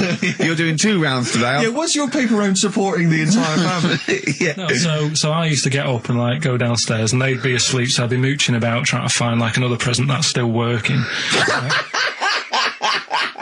I love the idea that these people from the estate had like squashed his presents. So I found a cigar that had been sort of lit up and then put out, so I thought, I'll have a go at that. I went outside and had a go, and that's the last time I smoked. Right. I tried it, I thought, I don't like that. I love the fact that he does everything once. Yeah. In his life. It's a line of, I've done everything once. I don't need to do it again. Oh, dear. You know, I've said in the past to you, Rick, that my grandparents, so I love them dearly, but it's like, for the last 30 years, they've been waiting to die. I know, It's like they just sort of, it's like, you know, the novelty wore off of life. Life in the 50s. They've got got kind of bored of it. Like, in the 40s, it was brilliant. All sat around the old Joanna as the bombs fell, singing. They loved that. The 50s, that was great as well, because that was the post-war years. It was, it was a bit tight in the pocket, but it was all right. Everyone pulled together. Then the 60s came along, all the crazy music, the funny hair. Let's stay in bed. Exactly. They basically stayed in bed. And it was one Christmas when my grandmother said to my dad, "What do you like for Christmas? What do you fancy for Christmas?" And this must have been, I don't know, 20 years ago. She said, what do you fancy for Christmas, Ron? And he went, well, I could do with a nice big kind of warm winter overcoat. She said, don't worry about that. She said, don't worry about that, because your father will be dead soon. It's right, you can have his. Meaning my granddad. Well, to be honest with you, my father's still waiting. Which is good news. Good news for my grandfather. Less good news for my dad. He's freezing. He's freezing. He finds out, how is he today? He's fine. Oh, okay. Oh, I'm freezing. It is it's such a weird mindset, that. I think that, to me, is what sums up people from that older generation, the 40s and 50s. And it seems to me that you've got that kind of mindset. It's like you were born in the 30s. And whenever you talk of your childhood, it's like you had, like, a baked potato to take to school. And a hoop and a stick as a Christmas gift. Teenage Fan Club from the XFM Christmas album, and that's Christmas Eve. Their guitar sounds are just brilliant. They're just always so nice. All right, Carl, do you like that? Is that Teenage Fan Club? Yeah, they're good. They're good. Carl, I feel like you've never kind of enjoyed the wonder of Christmas. I can't ever get the sense, maybe except when you were very, very young, that kind of bright-eyed, thinking of Santa, kind of landing on the roof and climbing down the chimney and drinking the sherry or whatever. So I like the idea of it, right? Sure. The sort of, I used to get a couple of annuals every year, So did I, yeah. And I was allowed to open one on Christmas Eve. Oh, that's brilliant. So they could throw it on the fire. I think it is a quick skim through, do the word search right. Yeah. I think that's light a cigar off the cooker. Oh. Well, anyway, listen, a good friend of ours, Ross Noble, the comedian, brilliant, he gave me this picture, Carl, which he's got from a magazine. He loves you. I think this... I just looked at it then. Obviously, it's not going to mean much to the listener. Oh, this is self-indulgent. It is currently available. I think it's in the current edition of Bizarre magazine, so you might want to buy that. It's not horrible, though, is it? There's a certain grotesqueness about it. Oh, it's a deformed person, isn't it? Well, to a degree, but I think what it's going to do for Carl is give him, I think for you and I, Rick, we're going to see his face light up, brighten up, like opening a wonderful Christmas gift. Oh, you know what? I think I've seen this. Is this the one with the kid with the big head? I'll be honest with you, Carl, it is. Have you seen it already? Yeah. Let me just show it to you again so you can kind of I haven't seen it. It's like... Yeah. We shouldn't be laughing at that. No, but that is like the kid who I went to school with. That is the same. That can't be the same. So do you recognise him? Seriously, that is the same thing he had. I have to say, it does look like it's been computer generated. It's so odd. Yeah. But look at the child's face. I know. Look at his reaction. Don't take another photo of me. I'm not sure this is right. No, well, the thing is, right, you were just saying about what are you, about Christmas. That's the funny thing, right? Because in our house, there's no one who's religious, right? No. My dad got annoyed when I went to church that day. He was like, what are you doing that for? Of course. I went to see a gig in Liverpool. Remember the band The Christians? Yeah. He thought I'd join some club. Yeah. I said, I've been to see The Christians. He was saying to me, man, what's he doing going out with them? Yeah. And then the other thing is, because I'm not christened or anything, my mum used to say to me, don't tell anyone that, because there's witches and stuff. I want to go back and see his upbringing. I just want to go back and see him at 7. One day in the life of Carl, age 7. Just have 3 ghosts visit him tonight.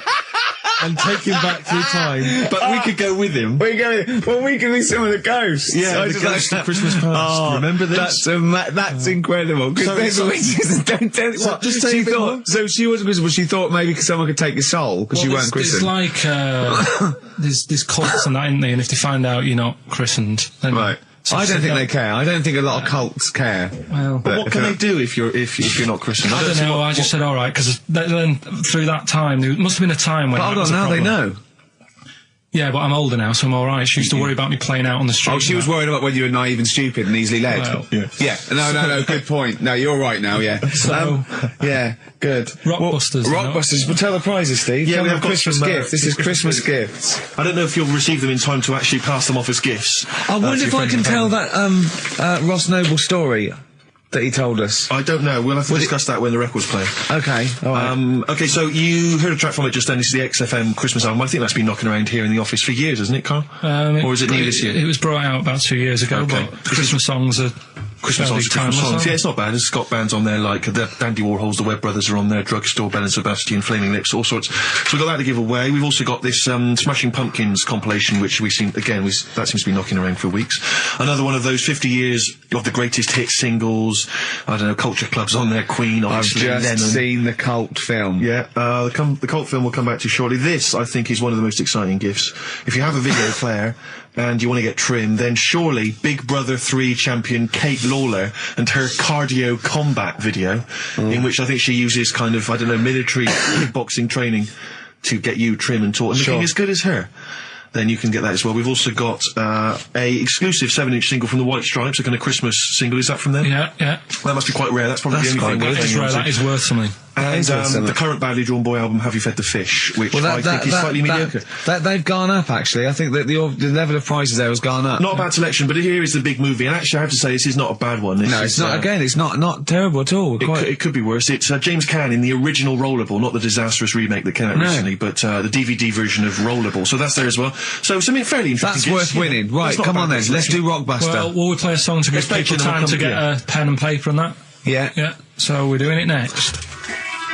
Yeah. Vines was Jackson on XFM 104.9, and Ricky Gervais with me, Steve Merchant, and Karl Pilkington, the man of the moment, with his Rockbusters coming your way with all those great prizes. Yeah. Right, we're doing it now? Yes, sir. I noticed Heat magazine sort of put a bit of a spanner in the works. Why? Because they were saying, maybe it'll be a Christmas edition of Rockbusters. And I'd already sorted them out. I wouldn't worry, Carl. Well, what I've done, I've cleverly tweaked them to make them Christmassy. So the Christmas bit in it has got nothing to do with it whatsoever, but I just thought... So you mean the clues have a Christmas element? Well, yeah. But it's nothing to do with the answer. It's nothing to do with the answer. Right. So why don't you just ask the normal ones and I'll ring a bell. I'll shake some bells. Well, it's the equivalent of that, but in sort of speech. Right. Brilliant. So the first one... there's a load of letters there asking for advice. Put them on Claire's desk. And have a good Christmas.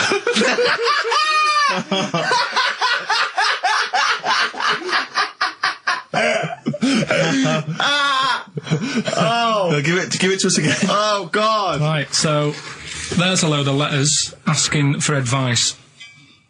Put them on Claire's desk. And have a good Christmas. Right, but bear in mind, people, that the Christmas element may not be relevant to these. No, that's got nothing to do with it. I don't want to. Okay. And the initial there is F. Right? That's F. All right. Right, the second one. Ask your mum if you should, after you've wrapped the presents. Right, so ask your mum if you should. Ask your mum if you should, after you've wrapped the presents. That's S. S. All right. Okay. And the last one, a couple of people were arguing in the supermarket at the fruit and veg counter, but it's busy in there because it's Christmas. That's probably what brought it on. So that's B. Right? B. Oh, God. So they're the three. Will I just recap? Yes, please. Yeah. I have no idea. So I can't even... I don't know what to start thinking. Right, there's a load of letters there asking for advice. Put them on Claire's desk. Have a good Christmas. Have a good Christmas. Second one, ask your mum if you should. After you're at the prison. S. And the last one, a couple of people were arguing in the supermarket at the fruit and veg counter. But it's busy in there because it's Christmas. Busy because it's Christmas. That's a B. So they're the three things. It's email only, this one. Please remember that. ricky.gervais@xfm.co.uk. ricky.gervais@xfm.co.uk. Yeah. Brilliant. Carl looks happy with them. He looks really happy with them. Rightly so. They're cracking. They're good. Yeah, they're good, pleased with those. All right. Is there going to be more Rockbusters in the new year? We're not sure. I'm still, thinking about new ideas that we can do. Okay. Are we starting Ricky Ridiculous today? Have you done Couldn't be bothered. Couldn't be bothered. Couldn't be hard. Look forward to Ricky Ridiculous. He's just worried about... He nearly said asked and he just stopped. Because he's worried, because he's the producer. Yeah, well, I've got to set a standard. Oh, dear. Carl, you have, mate. You have. So that's that. We've still got to come... I'll tell you what. Why don't we have a lovely tune, right? You make the tea. We're opening these biscuits from Alexandra. Yeah. We'll be enjoying that, right? Maybe segue so we can have a nice little, rest. I don't want to talk through it. It'd be rude. And then we're coming back, and as part of, like, Parkinson, and Do We Need 'Em? Do we need them? Yeah. Carl has interviewed an expert on jellyfish. Brilliant. So we've got that. Plus, of course, we've got a two-part Educating Ricky. You've got Educating Ricky still to come. With a Christmas theme or not? And we've still got things like the Pogues, John Lennon, Joni Mitchell, just David Bowie. Are you suggesting there's going to be some great music and some fun chat? Lovely. Let's do a classic. Let's do a big stomp in one of the best Christmas songs of all time, shall we? What are you thinking? Fairy Tale in New York. Excellent. Fairy Tale in New York. Oh, it's always the Pogues featuring Christian McCall on XFM 104.9, the Christmas edition. Indeed. David Bowie, Everyone Says Hi. It's quite a melancholy feeling about today's show, isn't it, that Christmas? I think there's often... Carl with his Victoria Plum. I want to see a Victoria Plum. I want to know what it is. Does it look like a little gnome? It's a woman gnome. A female gnome? Yeah. A little gnome. Did your mum collect gnomes? She likes anything gnomes. She likes fairies. She likes Indians. She collects all that stuff. Yeah, and it doesn't matter what it is. What do you mean? You know, like a proper Indian with all the headgear on. Or a Native American. She likes anything with them on. Like, you know, it can be a fridge magnet. It can be... Just anything. A lot of Native American wisdom is around the fridge magnet because they think it has special powers of adhesion. Yeah. Yeah, that's, you read some of their writings, the great works. Snowbird from Mark Eitzel, part of his covers album. He's so happy that the XFM listeners understand his stupid clues, and he knows it annoys me. We'll be giving out the answers just quickly, just in case someone sort of missed one of them. I'll just quickly do them, yeah? Yeah, go on. First one, there's a load of letters. There's a load of letters there asking for advice. Put them on Claire's desk. Oh, a Merry Christmas. Ask your mum if you should. Oh, a Merry Christmas. And a couple of people were arguing in the supermarket. It was Christmas, that's why. Counter. And that's B. Okay, we'll give those answers out shortly. Yeah. I just have to show you something, Rick, before we move on. I know we've got another Educating Ricky, but someone just sent this in. Yeah. They've been looking on eBay for Victoria Plum. You're joking? Come here and see the photograph. Oh, God, that's fantastic. Show that. That's it. Oh, God, he got that for his mum. It's the worst piece of tat I've ever seen. Carl! Carl. Imagine how... Oh, gutted. Oh, imagine how... Look, think of him now, right? There it is. That's the worst thing I've ever seen. I'll tell you what, it looks like a Diddy man gone wrong. It looks like a Diddy man prostitute. That is... Is that the one, Carl? Well, it was a different colour. It had a yellow at mine. No, but look, how do they get... Tell them they go into eBay. So you need to log on to ebay.co.uk. I'm sure you've used it before. It's the online marketplace, ebay.co.uk. And if you type in Victoria Plum, I'm assuming that you can track this down. That's amazing. It's the worst piece of rubbish I've ever seen. Just think how cute he was as a kid, though, doing that. Just think of him, just going... just seeing that and thinking, she likes gnomes! It's the worst thing I've ever seen! I mean, to be fair, I don't know what her prize collection of gnomes looks like, but I can't imagine they're much better than that. I mean, gnomes are a fairly grotesque thing. But certainly your mum's taste and discretion is... Did you ever those houses on your estate, you'd go in there and it was just loads of those dolls still in their packaging all around the room? And sort of like one of those homes that keeps the sort of packaging on the three-piece suite. Why don't you buy another one for her for Christmas? Yeah. It's $3.99. It looks, but that's £2.49 because that was $3.99. Well, oh, buy it, Carl. No, I've sorted out her passport this year. Anyway, I'll get her that next year. Right. So listen, right? Okay. John Lennon. Happy Christmas. War's over and all that. Indeed. Yeah. Brilliant tune. Great tune. And I've had a great time. Merry Christmas, everybody.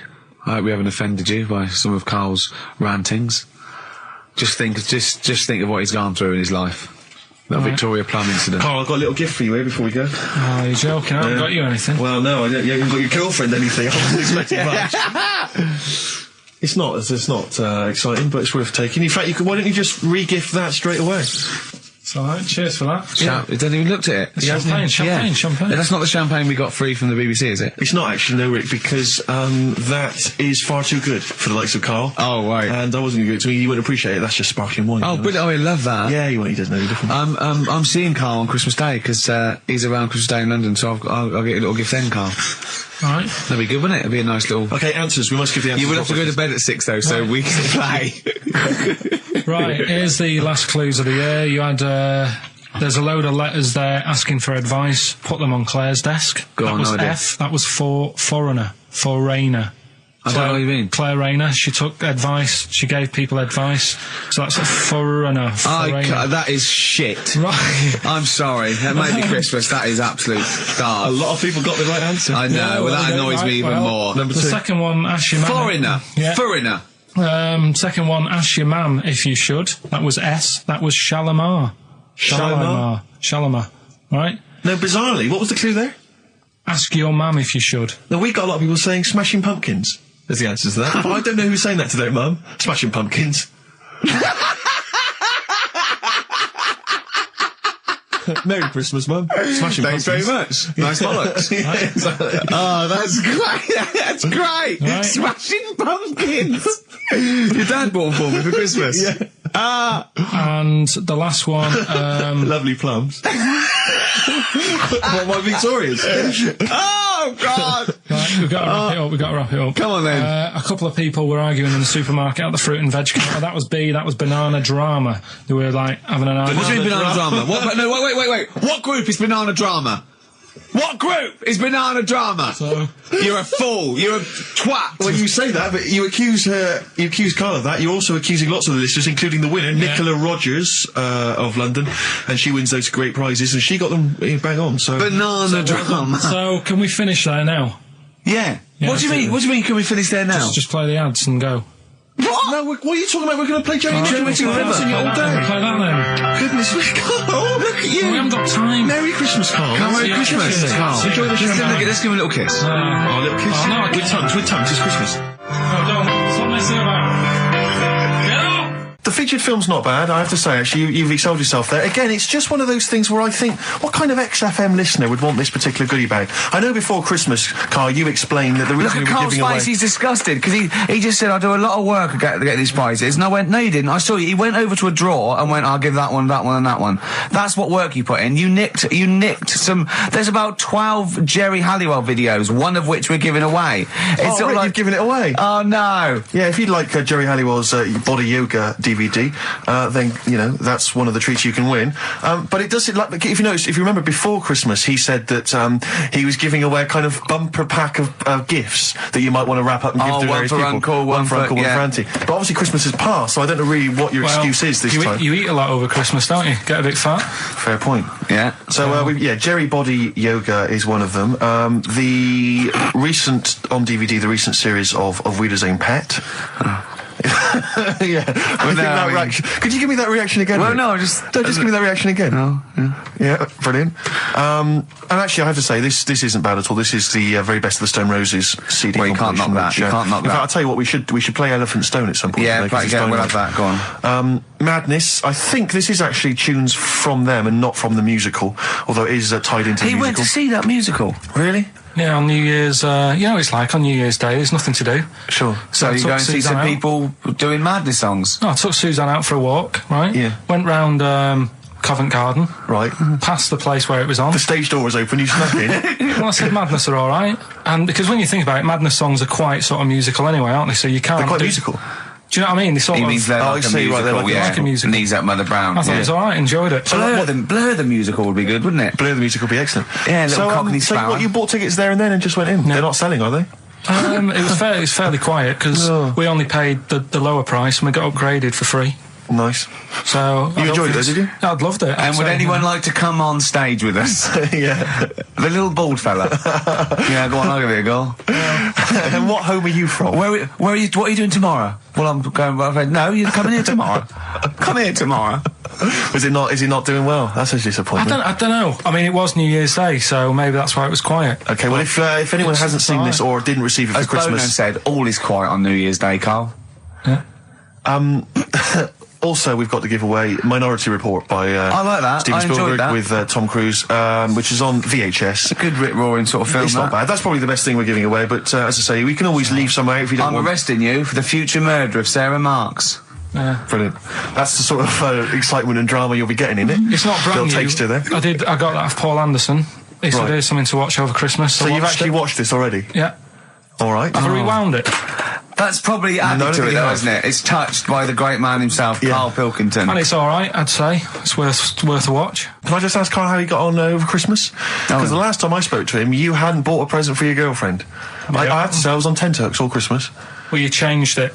After that show, I felt bad, even though I shouldn't have done, because... Because you hadn't bought your girlfriend a Christmas present? I said to you, I booked a table at a hotel in Covent Garden, had Christmas dinner there, which was nice, right? It's good food and everything. Didn't feel like enough to me. Well, then I went out and treated some stuff, and then... No. A couple of days before Christmas, he went... I took Suzanne to that hotel we're going to go to for Christmas dinner. We had tea and cakes.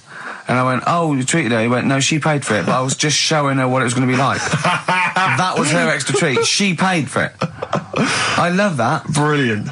Yeah. Well, it was a dear. It was like 150 quid for a meal for two, which is pretty dear. So I'm not going to buy her cakes as well. I love that. All right, love, have anything you want. You pay for your own pudding. I'm not mental. Yeah.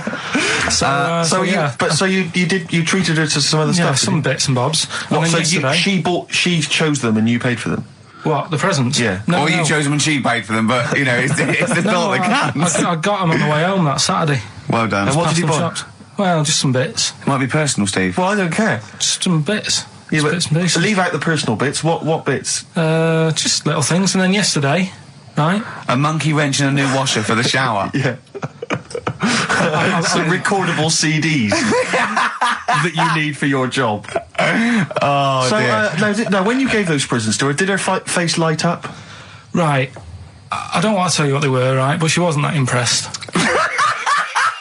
You're going to tell us what they were now, tell us what they are. You even know what they are. She told you on Christmas Day. Hold on, wait a minute. But it doesn't matter what they are. It does matter what they are. It doesn't. It does, Karl. It's you, mate. Of course it doesn't matters. matter. Oh, God! Have you just remembered? Yeah! Right, but there's no need. I've got to tell him, Karl. I really want your permission, because I don't want to be I know it's not, but we know it's not that embarrassing. It's really quite sweet. Yeah, but in a way, right, the way I look at it is, right, Christmas, even when I was a little kid, right, is not... Please let me tell him, Karl. Well, let me just tell you first, though. Oh. Let me tell you why I didn't go all out on the old present front. All right. Justify yourself. Right? First of all, I've covered it up since then anyway, right, with that present, because I bought her some shoes yesterday, and she did say, I'll give you the money for them, but when I get home, I said, it's all right. I said, you can have them, right?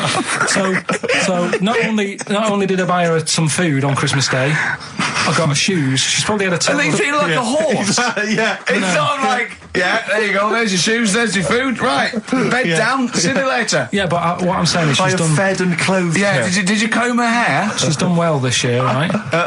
So... The thing She's done well this year. It's like you're a single parent living on a council estate with a smack problem, and you still managed to buy them some Lego. When I was a kid, right, it wasn't about what you got. I remember one year when I was about 8. Right, Oh, it's going to make me cry, isn't it, this? no, it's not. I'm just saying the way it is, right? I woke up at about 4 in the morning.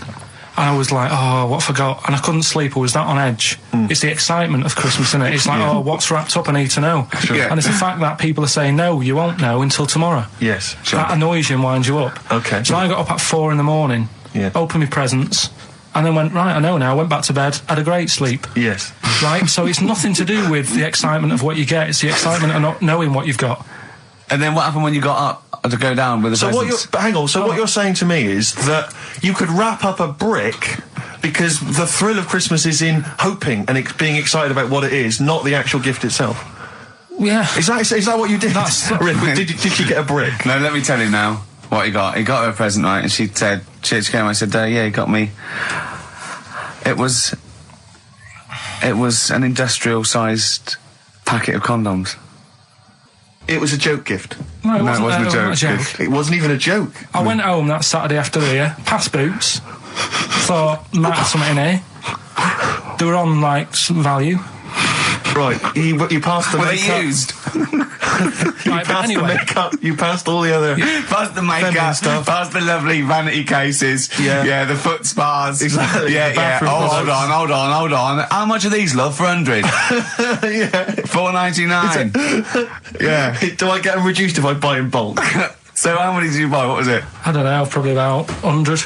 Right, okay. And is she allowed to use those with anyone? Did you wrap them? Can she just go out and have a wild time? Well, you don't need to wrap. They're already wrapped, aren't they? Oh. And then what did she say when she opened them? No, wait, Carl, what did she say? Right, play a record and we'll come back to this. Oh, you're worse than my father, that's genius. Made famous, of course, by Jimi Hendrix. Yeah. That's All Along the Watchtower, as originally done by Mr. Bob Dylan. On XFM 104.9. So, Carl, just take us through the moment where you gave this gift. Firstly, so you went into Boots, right? You thought, all right, 100 condoms, brilliant. Okay, did you wrap it up? I don't know if it was 100, probably 80. Right, okay, yeah. Right. You don't want to go mad, do you? Wrap them up. I'm just resting easy knowing that he's not trying to breed. Right? No. Yeah. So, I got her them.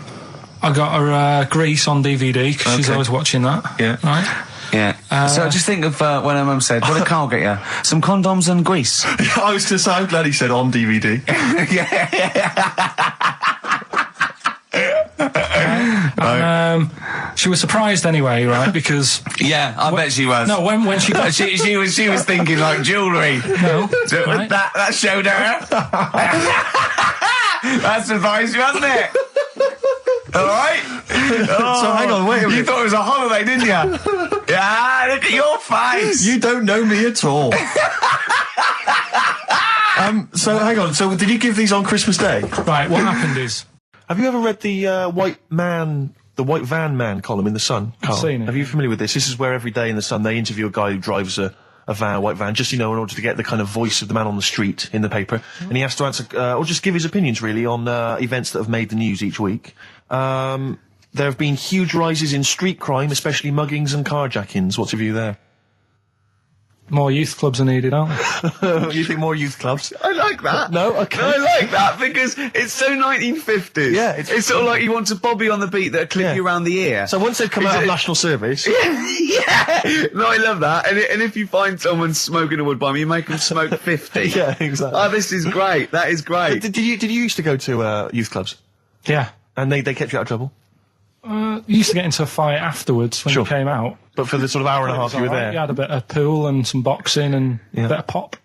Yeah. So more youth clubs, that's good. I love him. I love him. If you're at home, just make notes, because this is brilliant stuff. Honestly, you won't hear more honest, from the heart stuff opinions than this. This is great. Go on. This is not pre-planned. These are your direct responses now. I promise you, Carl did not know what we were going to do. He never knows what we're going to do, and he always answers honestly. That is the beauty of Carl. What is it's not an act. What is your view, Carl, on New York's former mayor becoming Sir Rudy Giuliani?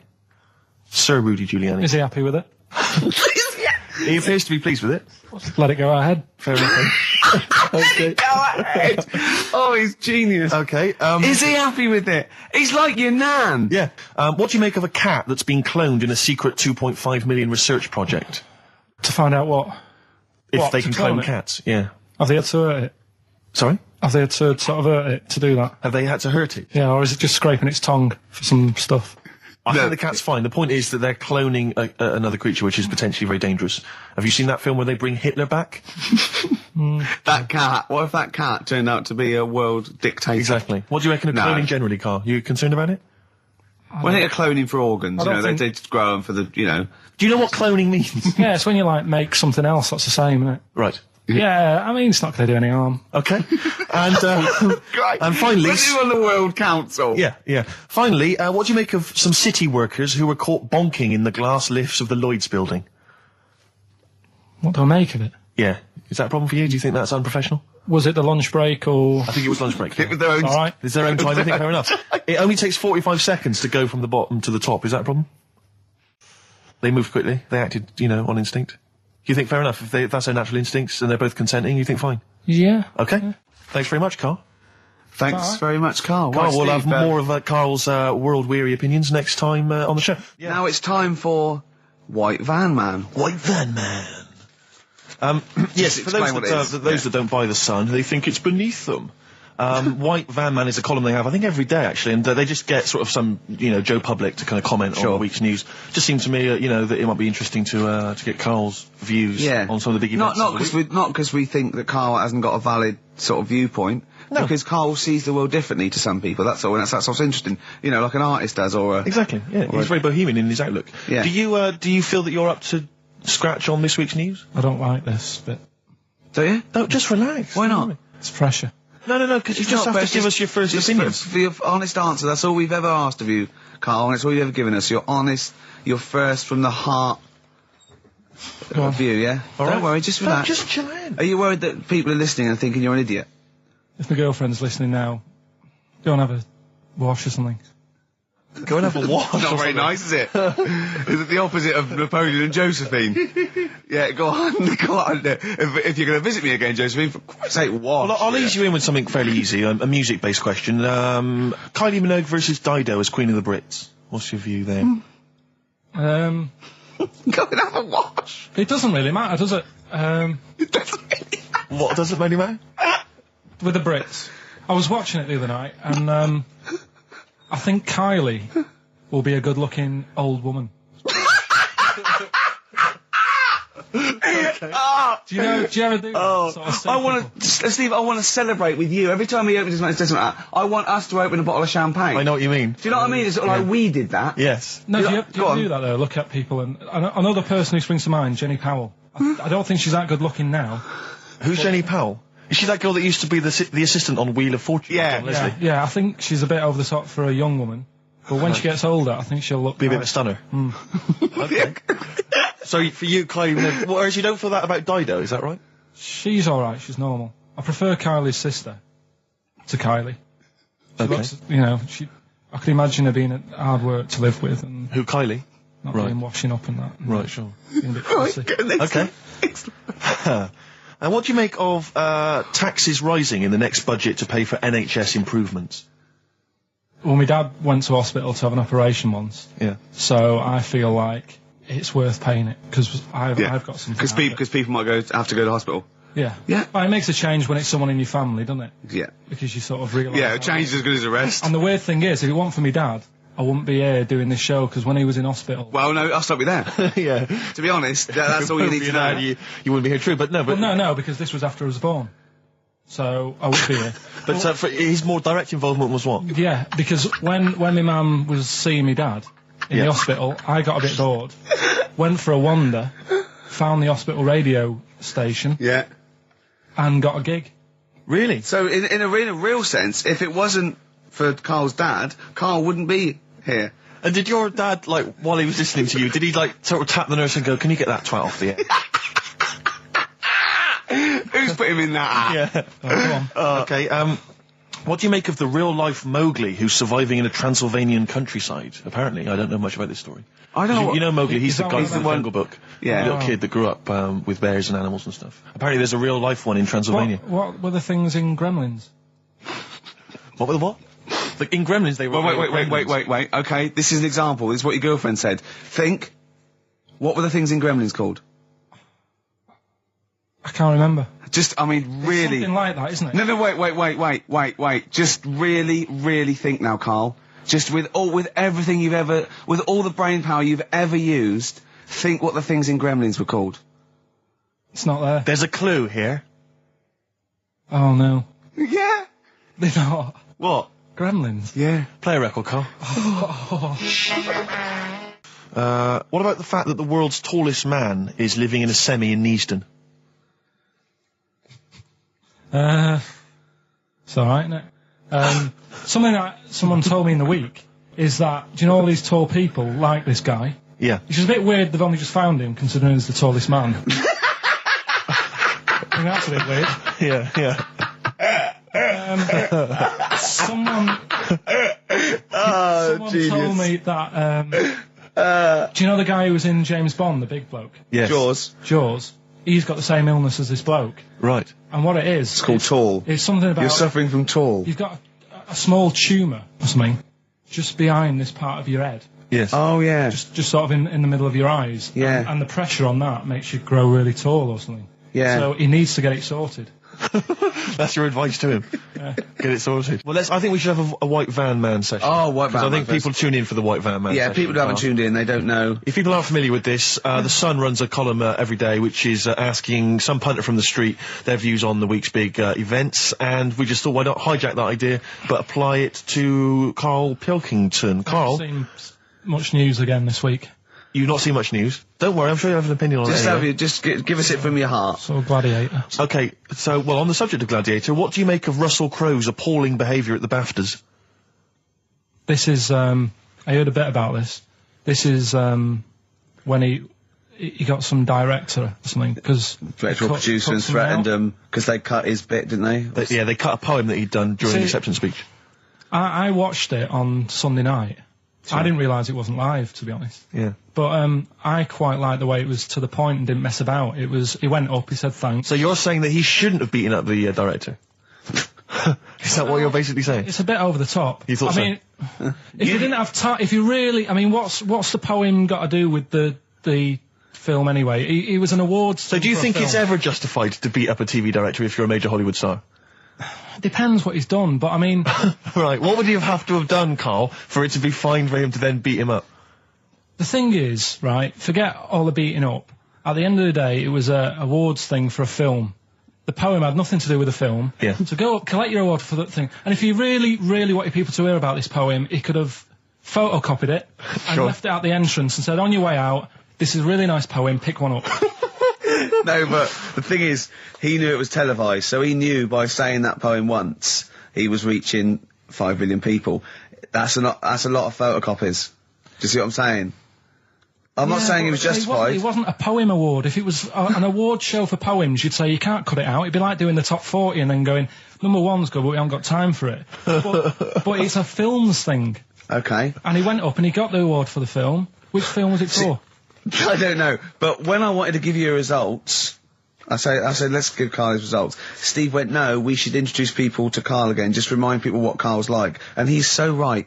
I'm so glad we did this first. Am I right, though? Carry on, Steve. Okay, the next topic, what about this big debate over whether Kylie Minogue's had a bum job? I'd have to see it. Next. Okay. Anyway, Karl, let's have a little quick session of White Van Man. For those that don't listen to the show regularly, The Sun, as you know, has a section called White Van Man where a member of the public gets asked their opinions on the week's big political and social hot potatoes. Karl, we just thought it would be fun if you answered some of the questions. It's not so much questions, it's just your views really on these big news stories. What do you make of Olympic ski hero Alan Baxter testing positive for drugs? What did he do? Well, he won a gold medal in the Olympics, and what? He was a skier. Right. And he won gold medal, and they've just tested him positive for some kind of illegal drug. But what? I mean, if he did, why take drugs to ski? Why? Because all you do is balance. But imagine it'd be amazing if you were stoned, like going down a hill. Yeah, it's not like you have to. It's not going to help you. No, it's just like... gravity that's doing all the work, isn't it? With skiing. Yeah, but it's often to do with your athleticism, isn't it? It's no, but it'd be like saying, and we've just found out the people on the toboggan were on crack. It's not going to help them. You sit there and you go with the flow, and you try and you hold on. Could I say the drugs he was taking? That's his defence. He probably wasn't jacking up H or dropping a few E's or getting stoned. He was probably taking more sort of performance enhancing drugs as opposed to him just like scoring some shit around the corner from someone, getting off his tits and jumping in a toboggan. Doesn't mean that, does it? He wasn't off his nut. Yeah. You tested you pissed out your head. But why doesn't he just say, don't be stupid, why would I do that? It's just not going to help me out. But it is, isn't it? Because performance enhancing drugs do. Wait a minute, Steve, wait a minute. Karl, right, look at this way. Okay, look at me, yeah? Have I got his attention? Yeah, the light's glinting off your ring there. Yeah. Okay, right, now keep concentrating. Right, some athletes, you're aware they take drugs, that's to build up muscle. And stuff. Yeah, swimmers. Runners, yeah. Not only do they help build muscle, right, but they can actually, give them a boost performance-wise, yeah. Sort of like steroids and all this sort of stuff, right? So that's the sort of thing we're talking about, okay? Right. So again, he wasn't on a bong would that help before. You? What? Why would that help you when all you've got to do is balance on skis? Not when you're at the Olympic level. Yeah. There's a lot to do with your body and your legs. It's practice, isn't it? It's like if you've skied for years, then you've got good balance after a bit. Oh, do you know what, Carl? Do you know what? You've made a mockery of drug taking. Well done. Right, next one, Steve. I hate this. Okay, what about the fact that the pension crisis is going to force Britons to work into their 70s, Carl? You might have to carry on working into your 70s before you can claim a pension. I think it's a good thing. Because you see a lot of old people who look bored. Okay. And I honestly think if you keep your brain busy, you'll live longer. Yeah. It's only when you actually shut down, right, that's when your body sort of dies because it doesn't feel it has a purpose. Yeah. It's like if you've got flu, keep going to work. If you have a day off, you just feel worse. You'll mope about at home. Doesn't do you any good. What about where do you draw the line there? What if you say lose a finger? Pop into work? Depends. If you can't concentrate because it's painful. But what if you're a typist? You're not going to type as many words, but you'll do more at work than you would having a day off at home. Sure. Okay. Right. Steve, it's time for White Van Karl. We should definitely get some jingles. I think the show sort of lacks jingles, I think. Noises. Funny sound effects. Yeah. Wow. Yeah. What's Mr. Nosy Neighbour interested in? Hello, what's going on here? Oh, we should definitely get some pre-recorded comedy noises, Carl, for next week. That's my job, but unfortunately I'm busy reading about Hitler.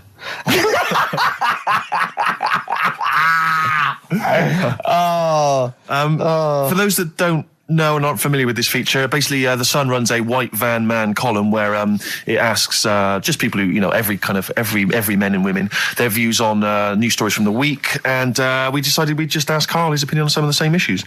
This week... Not like us to rip off another idea and just use it for our own... No, but this time... The White Van Man in The Sun this week is Herbie Crossman from Harrow in Middlesex. Herbie. And he's asked his opinion, Carl, and what's yours, on pop idol Will Young admitting he is gay. Come on, Carl. I don't understand what the big deal is, to be honest. Okay. No. Talking to different people about it, and they've said, it could affect the sales, girls won't like him anymore, which I think is rubbish. Yeah, because it finished George Michael's career, didn't it? Oh, yeah, and I was thinking when I was growing up, right? And Freddie Mercury. I was into Kim Wilde, right? Sure. Now... And her kids. You're not going to tell me she's gay, are you? No, but if she was, if they said, she's a leather, right? I wouldn't say, right, that's it, I'm taking kids in America back to the shop, I'm disgusted. Sure. I liked her. Yeah. I don't think I'm ever going to meet her and marry her and that, so what does it matter? Yeah. Will Young, he's a good voice, he's gay, a lot of gay people in the world. Georgie boy was gay, I guess. There you go. Nothing more and nothing less. The kindest guy I ever knew. So Do you Bowie? No big deal. That's one of your favourite songs, isn't it? Brilliant. Kidding of Georgie Parts 1 and 2, isn't it? Yeah. Okay, what do you say to the fact that a judge has decided that we, the general public, have a right to know about stars' flings? Basically, this is an excuse. This is basically saying, should papers be allowed to print tittle-tattle about celebrities? Oh, this is... Providing it's proven true. Oh, this is something about, isn't it, of Division 1 football or something? It's definitely out of Premiership football, it's unfair. And it is true, but he's trying to keep privacy. And the judge said, well, it's not for us to censor the press over things that are true. Right. It's up to the general public to either boycott or not, that publication. What do you think, Carl? What about all this, exposing, going through the, the bins of celebrities? It's not right, is it? But no. People are interested in it and buy the papers to read it. Do you know what I mean? I mean, like I said to you the other week, everyone has a go at Beckham for not being that bright. But at the end of the day, he's a good footballer. It doesn't really matter what goes on off the pitch, does it? Do you know what I mean? Yeah. Express 2 featuring David Byrne, Lazy, XFM 104.9, 1:45. I'm Ricky Gervais. Steve's got The Sun. Yes, we're just going to be doing White Van Karl, where we ask Karl the questions the Sun asked some other bloke. That's right. Because we think Karl's got more to say than anyone on anything. Karl only tells the truth, by the way. Just remember that, listeners. Off you go. Yes, well, today's White Van Man in the Sun is John Slade. He owns his own door maintenance company. His answers are very informative, I have to say. But, Karl, what do you make of the Channel 4 producer, aged 30, who duped a school into believing he was a teenager for a documentary? Are you familiar with this story? No, go on. Well, basically, a 30-year-old guy kind of fooled the school into thinking he was a pupil for a secret documentary. The school's outraged. Do you think that that's for you? Should anything go when it comes to making TV? I think I've said to you before. There's loads of kids at my school. I remember being in the first year, and kids who what year do schools go up to? I was in the first year. What is it? 11. 5. Oh, sorry. First year of infants and juniors. No, secondary school. 11. Right. Year 11. Kids have beards and stuff. No, not year 11. They're 11 when they first go to secondary school. Right. Well, I'm 11. The kids at the older end. Well, there's a fifth form, and then there's you can leave when you're 16. I think, can't you now? Right. Well, kids who were 16 looked old. They did have beards. I remember going there and thinking some of them were teachers. I think he's answered that. Next one. What's the next one? Tattoos and everything. I think they're kids in the earlier years even. What do you make of the fact that Mariah Carey's £38 million payoff has cost EMI staff their jobs, and we're talking 1,800 EMI staff who have lost their jobs? What do you think of that? Yeah, I mean, is that silly money, Mariah Carey, on 38 million? She doesn't need that much. She doesn't need that much. She has to dress nice, though. It's not her fault. I'd say it's bad business. Okay. Because EMI, did you say? Yes. Right. They've got rid of them staff. Yeah. Mariah Carey's left. Who's going to do the work? Do you think Mariah should come back and do some temping? Well, they should have got a loan and paid her. Okay. Do you know what I mean? Vicious circle, that. Right. Have you done a business degree or anything? Commerce. You did commerce. Where did you do that? What did you do with that? At school, I'd learned how to fill out a cheque, pay a bill, and I think I had a trip round Kellogg's. Did you get an O level or a GCSE? We know he didn't. You know, but was there a commerce exam, or was it just a division of maths? Remember. What did he fill out a check? Was it a subset of maths? It was an option. It was like, if you want to do it, you can. What was it? Fill out a check. Pay a bill.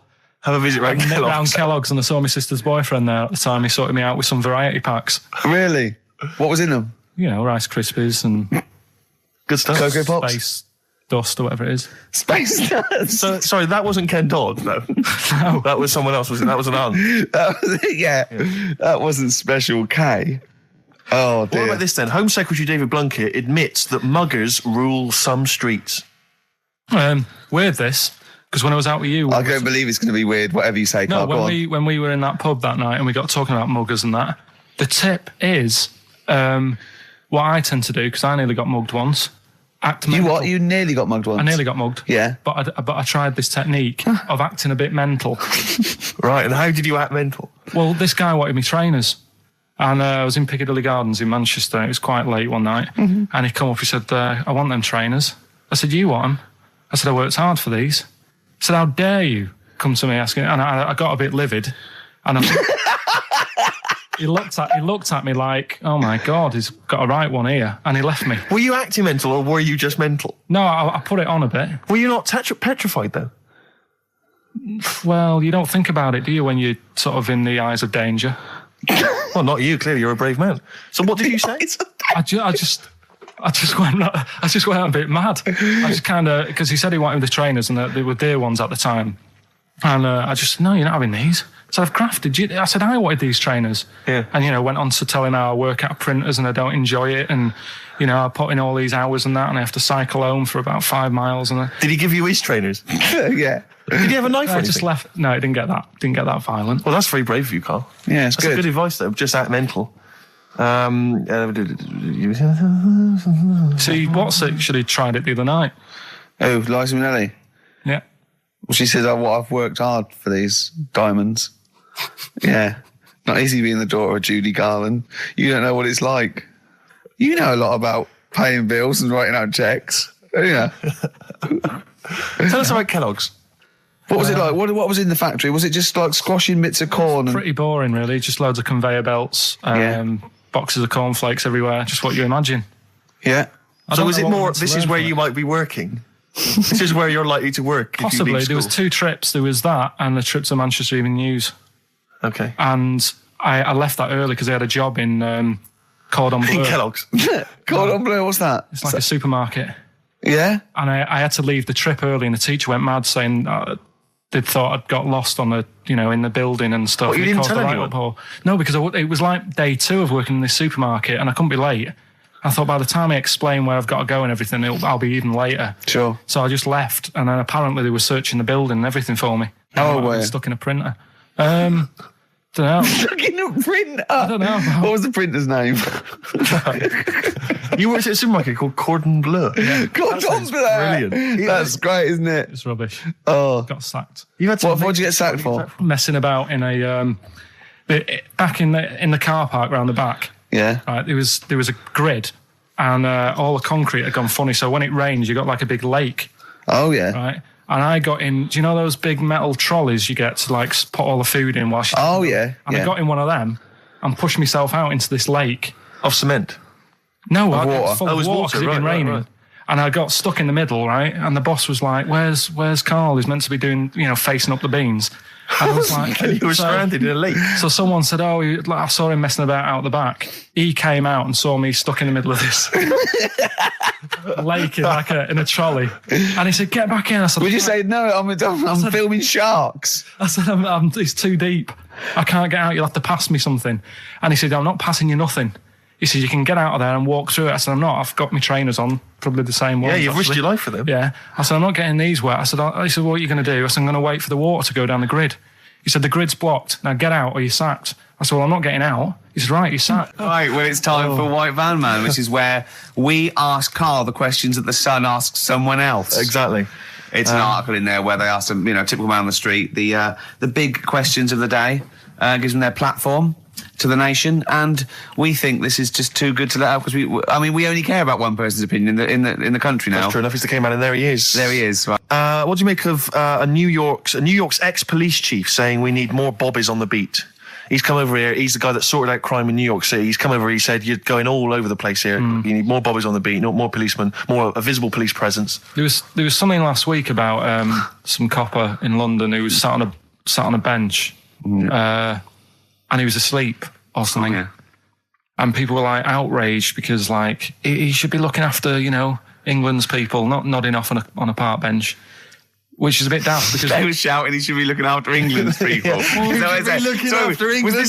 this the 16th century you went back to? What do you mean he should be looking after England's people? Wherever he was, if he was in like a park somewhere, they were like really annoyed because he was asleep. But sure. He's probably undercover. But the thing is, if there would have been any trouble, I'm sure he would have woke up. Yeah. If there was any if someone needed help and he screamed, he would have woke up. So I don't know why they were having a go at him. Yeah. And he might not have been there at all. So, it was, so he probably have his radio turned on, didn't he? Yeah. Listening to Heart. So you're not concerned then that there's not, the crime's going up? I think there's enough. I see quite a lot of them whizzing around. Okay. You're happy then? Yeah. As long as you're happy, Karl. So you don't think it's too much crime? No. Just the right amount of crime? Yeah. What about the fact that new gambling laws give Blackpool the green light to become a British Las Vegas? What do you make of that? Are you a gambler? Little bit when I go on holiday, like going in the arcade and having a little flutter. Sure. What's your favourite? I have a go on the fruit machines. Yeah. There's a good one called The Simpsons. Right. Is that your favourite? Yeah, it's quite good. Is that a tie-in with the TV show The Simpsons? Yeah. Okay. Will he make Blackpool the next Vegas? I don't think so. No, nor do I. Can't see it happening. No. You been to Blackpool? Yeah. What was it? It's a bit rank. Is it? It is a bit rough. Okay. Needs a lot of work doing on it. Yeah. No, that won't happen. Okay. And you're not worried about this encouraging gambling, generally? Gambling's not a vice you're concerned about? If you're a gambler, you're a gambler. Do you know what I mean? If Blackpool isn't done up, they'll go somewhere else to have a flutter. Sure. So it's not going to make any difference. Okay. No. Well, it's time. Well, go on. That time, isn't it? Yeah. Play the jingle. Yeah.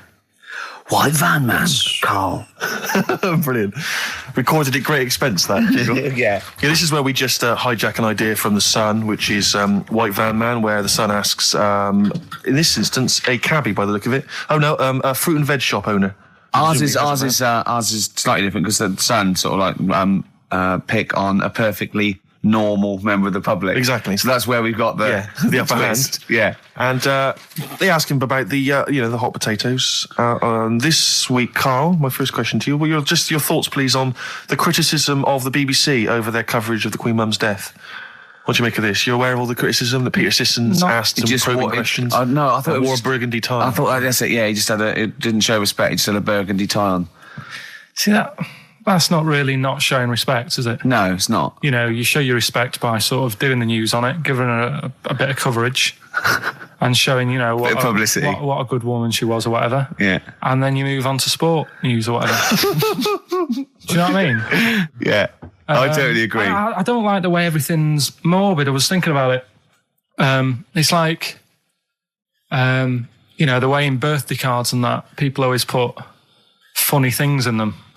I think you should save things like that for funerals, for like funeral cards and that, and try and cheer people up at times when they're low. Do you know what I mean? Because on your birthday, you're quite happy anyway, so you don't need someone putting a funny comment in a card. I think, you know, when you send a card... What would you suggest? Well, you know... whoopee cushion, but on the vicar's chair, how would you liven up the funeral? Just little things in the card. I mean, you're just writing stuff like, well, you know, at least you're still alive or whatever. So as you're giving the eulogy... that'd be good. So suppose someone's husband's killed in a car crash, you go around with some flowers and a little card, and it says, at least you're still alive. Well, maybe something funnier than that. Well, maybe like if you got up to give the eulogy during a funeral, just wear a pair of comedy tits. Yeah, or those glasses that are eyes on sort of springs. But why has everyone got to be so sad about someone dying? No, what annoys me is that when you see the people on television, they sort of members of the public, and they're crying about the Queen Mother, who was sad when anyone dies, sad when anyone nan dies. She was 102, and I mean, it's sort of like I think they should cry. Well, there's a picture in the paper today. I don't understand it. There's a picture in the paper today of various people who were lining the funeral kind of route yesterday, and there's a picture of a very young child, maybe sort of 5 or 6, on the arms of her dad, and her head bowed, and it says a young girl there weeps for the Queen Mother. And I was looking at it, and you can tell she's just tired. Well, she's just tired and bored. It's so transparent that it's not crying. It's most just, what are we doing when their nan dies? Exactly. You know, it's sort of like... But what is a 5-year-old girl going to be... Why is she going to be crying? The Queen Mum said, I can't believe it. Yeah. Teletubbies? No. The Queen Mum. Oh, not the Tweenies. No, it's all in a minute. Yeah. It's just like... Oh, dear. I mean, I know. I'm sure, you know, I don't know much about her. I don't know if she was a great woman. And obviously, you know, it's always sad when someone dies. But it's like... It's interesting that there was a lot of tourists in that long line of people that are now queuing for hours upon hours to see her dying in state. Because it's clearly just people who want to be a part of history. Must be gutting if you're over from Sweden and you find out that, you know, the Queen Mum's died. Oh, you must be devastated. You probably don't want to carry on with your visit. Exactly. Really. Okay, listen, Carl. I think we've covered that. What do you make of the... what do you make of the first genetically modified baby? Oh. Are you worried about this? Do you know what did they do? What? Let me see what it says here. It says, isn't it just choosing the, you know, eye colour? Well, this is the concern, isn't it? That in the future you'll be able to decide whether it's a boy or a girl, how intelligent it is, what it looks like, is it handsome, is it ugly? Obviously, no one will choose an ugly baby, and so on and so on and so on. And so it means that, you know, where will it lead? Where will it end, Carl? Are you concerned? I've thought about this a lot. What will us three look like in the future if they're being, you know, genetically modified beautiful people? What will we be like? How will we be considered in society? True, yeah. But we've talked about this before, haven't we? About the cloning thing. Yeah. That's a bit weird. Yeah. But I don't think it matters, because at the end of the day, right, you might look like some other kid, but it's the way you brought up that will change your features and the way you are, you know, your personality. If you lie, you get a long nose, don't you? Well, no, but listen, right, because I remember when we, you know, I was growing up on this estate. This is going to be good. Go on. No, it's not. It's just an example of how this doesn't work. Go on. So we don't need to worry, sort of thing. Sure. Right? Okay. So I'm growing up on this estate, and there was this woman about 4 houses down, right, who's a bit rough. All right. Didn't fancy her. Oh, God, no. Right, but she had a baby. Well, tell me about her first. I'm interested in this woman. Why was she? It was a very... Was it like being a man in a dress? I mean, I didn't grow up in a posh house or anything. And I'm not saying that if you live in a bit of a rough house, you're a bad person. What did she look like? But anyone can Tattoos? clean up. Looked like Tony Green with a fag on. They didn't clean up much, right? Oh. Which, even if you've not got a lot of money, you can still try and make the place look nice. Yeah. Right? But she didn't. And a kid used to take a horse into the house. Sorry. Whoa, Neddy. What do you mean a kid used to take a horse into the house? Where did he get a horse? Must have nicked it from somewhere. Must have done. You've seen a horse in it? No. What, is that from outside the saloon round the corner? Yeah, was it just tied up with a bit of leather? Right? Oh, that's great. Big Jake coming looking for it. I'd been out. Oh. So let me get this. This was before the lynching stopped or after? Where did he get a horse from? What do you mean he must have nicked it? His mum said, where'd you get that from? I bought it. All right then, but keep it out the kitchen. I don't want you going cattling rustling. Where did he get a horse from, Carl? And how long did he have it for? Was he leading it or riding it? Mum, open the door, I can't stop. I can't stop it. Open the patio door as well. Looks like we got us a runaway. What do you mean? I don't know, but the thing is they couldn't afford to buy one because they're not cheap. So I'm just guessing. Maybe that's wrong of me. But I think... He had a horse? Yeah, right. So that's why the family didn't have any money. They'd spend it on the horse. No, I don't think, that's what I'm saying. I don't think they would have bought it. So anyway... Yeah, it's wise to whisper, Carl, in case they're listening. Yeah. And they could be in the room next door. It's not buying it, it's keeping it as well. So I was like in the car with my dad coming into the avenue, and you used to have to drive down it to turn round and you know, sort of go back to our house. You had the traditional method of transport. And the horse was in the lounge. Reading a paper. Just like walking around. What? And when I was doing, I tried to earn myself some money once by flogging little flowers in plastic cups. What? This is genius. It just keeps coming. What do you mean you're trying to flog little flowers? What do you mean? Wait. Let's play a record. Let's play a record and come back to this, because it's always going to just unravel and unravel. It's going to go for hours. Let's play a track, Carl. Deeper and deeper. It's like an onion, isn't it? We've created a whole world here where there's a man living with a horse. Just walking around the lounge. I come from the West Country. I've never heard anything like that. I just think of a big sort of like orange carpet, and it's got a rediffusion telly, and this horse going, I'm fed up in here. Exactly. This is really... I am not taking the rubbish out again. Yeah. Right, play a record. Let's have Velvet Underground. We got that lined up. Oh, yeah, the classic from the first album. I'm waiting for the man. Let's come back to the horse in a second. Little flowers in pots. What do you mean? Well, that bootleg's going under the name of Nothing, Miss Jackson, I think, by Meats and Poultry. So there you go. I do love these bootleg things because they're so pointless, but they're so enjoyable. Yeah, it's great. It's fun to do. Yeah, exactly. They're really good fun. They're great. But not as much fun as White Van Carl. White Van Carl, absolutely. Do you want to explain the premise? Well, we take the Sun, ask someone else, and ask Carl. It's as simple as that. The Sun have just taken a normal person. We flipped it. We're going to ask Carl the same questions about the week's news. Yeah, just basically your opinions, Carl, as ever. What do you make of, well, obviously the big news, David Beckham's broken foot? Is this a big concern for you? No, I mean, he's sad. You know, it's sadder for him more than anyone because, you know, to like be in the World Cup is like the main thing for him, isn't it? Yeah. But he's still a young lad, and I don't think he'll give up. I reckon he'll still turn up. He'll be all right. And, yeah, good luck to the lad. You know I like David. I'm not going to slag him off. Wise words. Yeah. He says that like he knows him. Like he's popping round for drinks later. Yeah, like we tried to stitch you up. Go on. But obviously yesterday, was it yesterday? I think maybe Thursday, the Sun printed a big picture of David's foot and encouraged everyone to touch it at midday, because hoping that this would somehow, if we all thought and prayed together, somehow that would help his foot heal. Do you believe in that? No. Any belief in that? No, you're going down the old like Yoragella route, aren't you? Sure. And it's stupid. Yeah. I'm sure. I mean, it's nice effort and everything. It sort of cheers everyone up. Hold on. You believe in ghosts and warlocks and licking toads. Why is that any more stupid than all those things? It's not going to work, is it? All right. Fine. It's rubbish. Okay. What about this then? There's apparently now available £1.5 million apartments available on an exclusive ship which sails around the world. Yeah, it's like what do you make of that? It's a huge thing, and you live on it, and it's. I mean, in theory, how big is it? It's mental. Do you know it's like a town centre. Do you know how like people said that the Titanic was the biggest ship? Was that only then? They've got bigger ones now, haven't they? Yeah, a lot bigger. Oil tankers are much bigger, and. Yeah. No, but actual liners are big. Yeah. It was the biggest then. Yeah. Because my mum told me that there was one that was that big that it had like rough areas on it.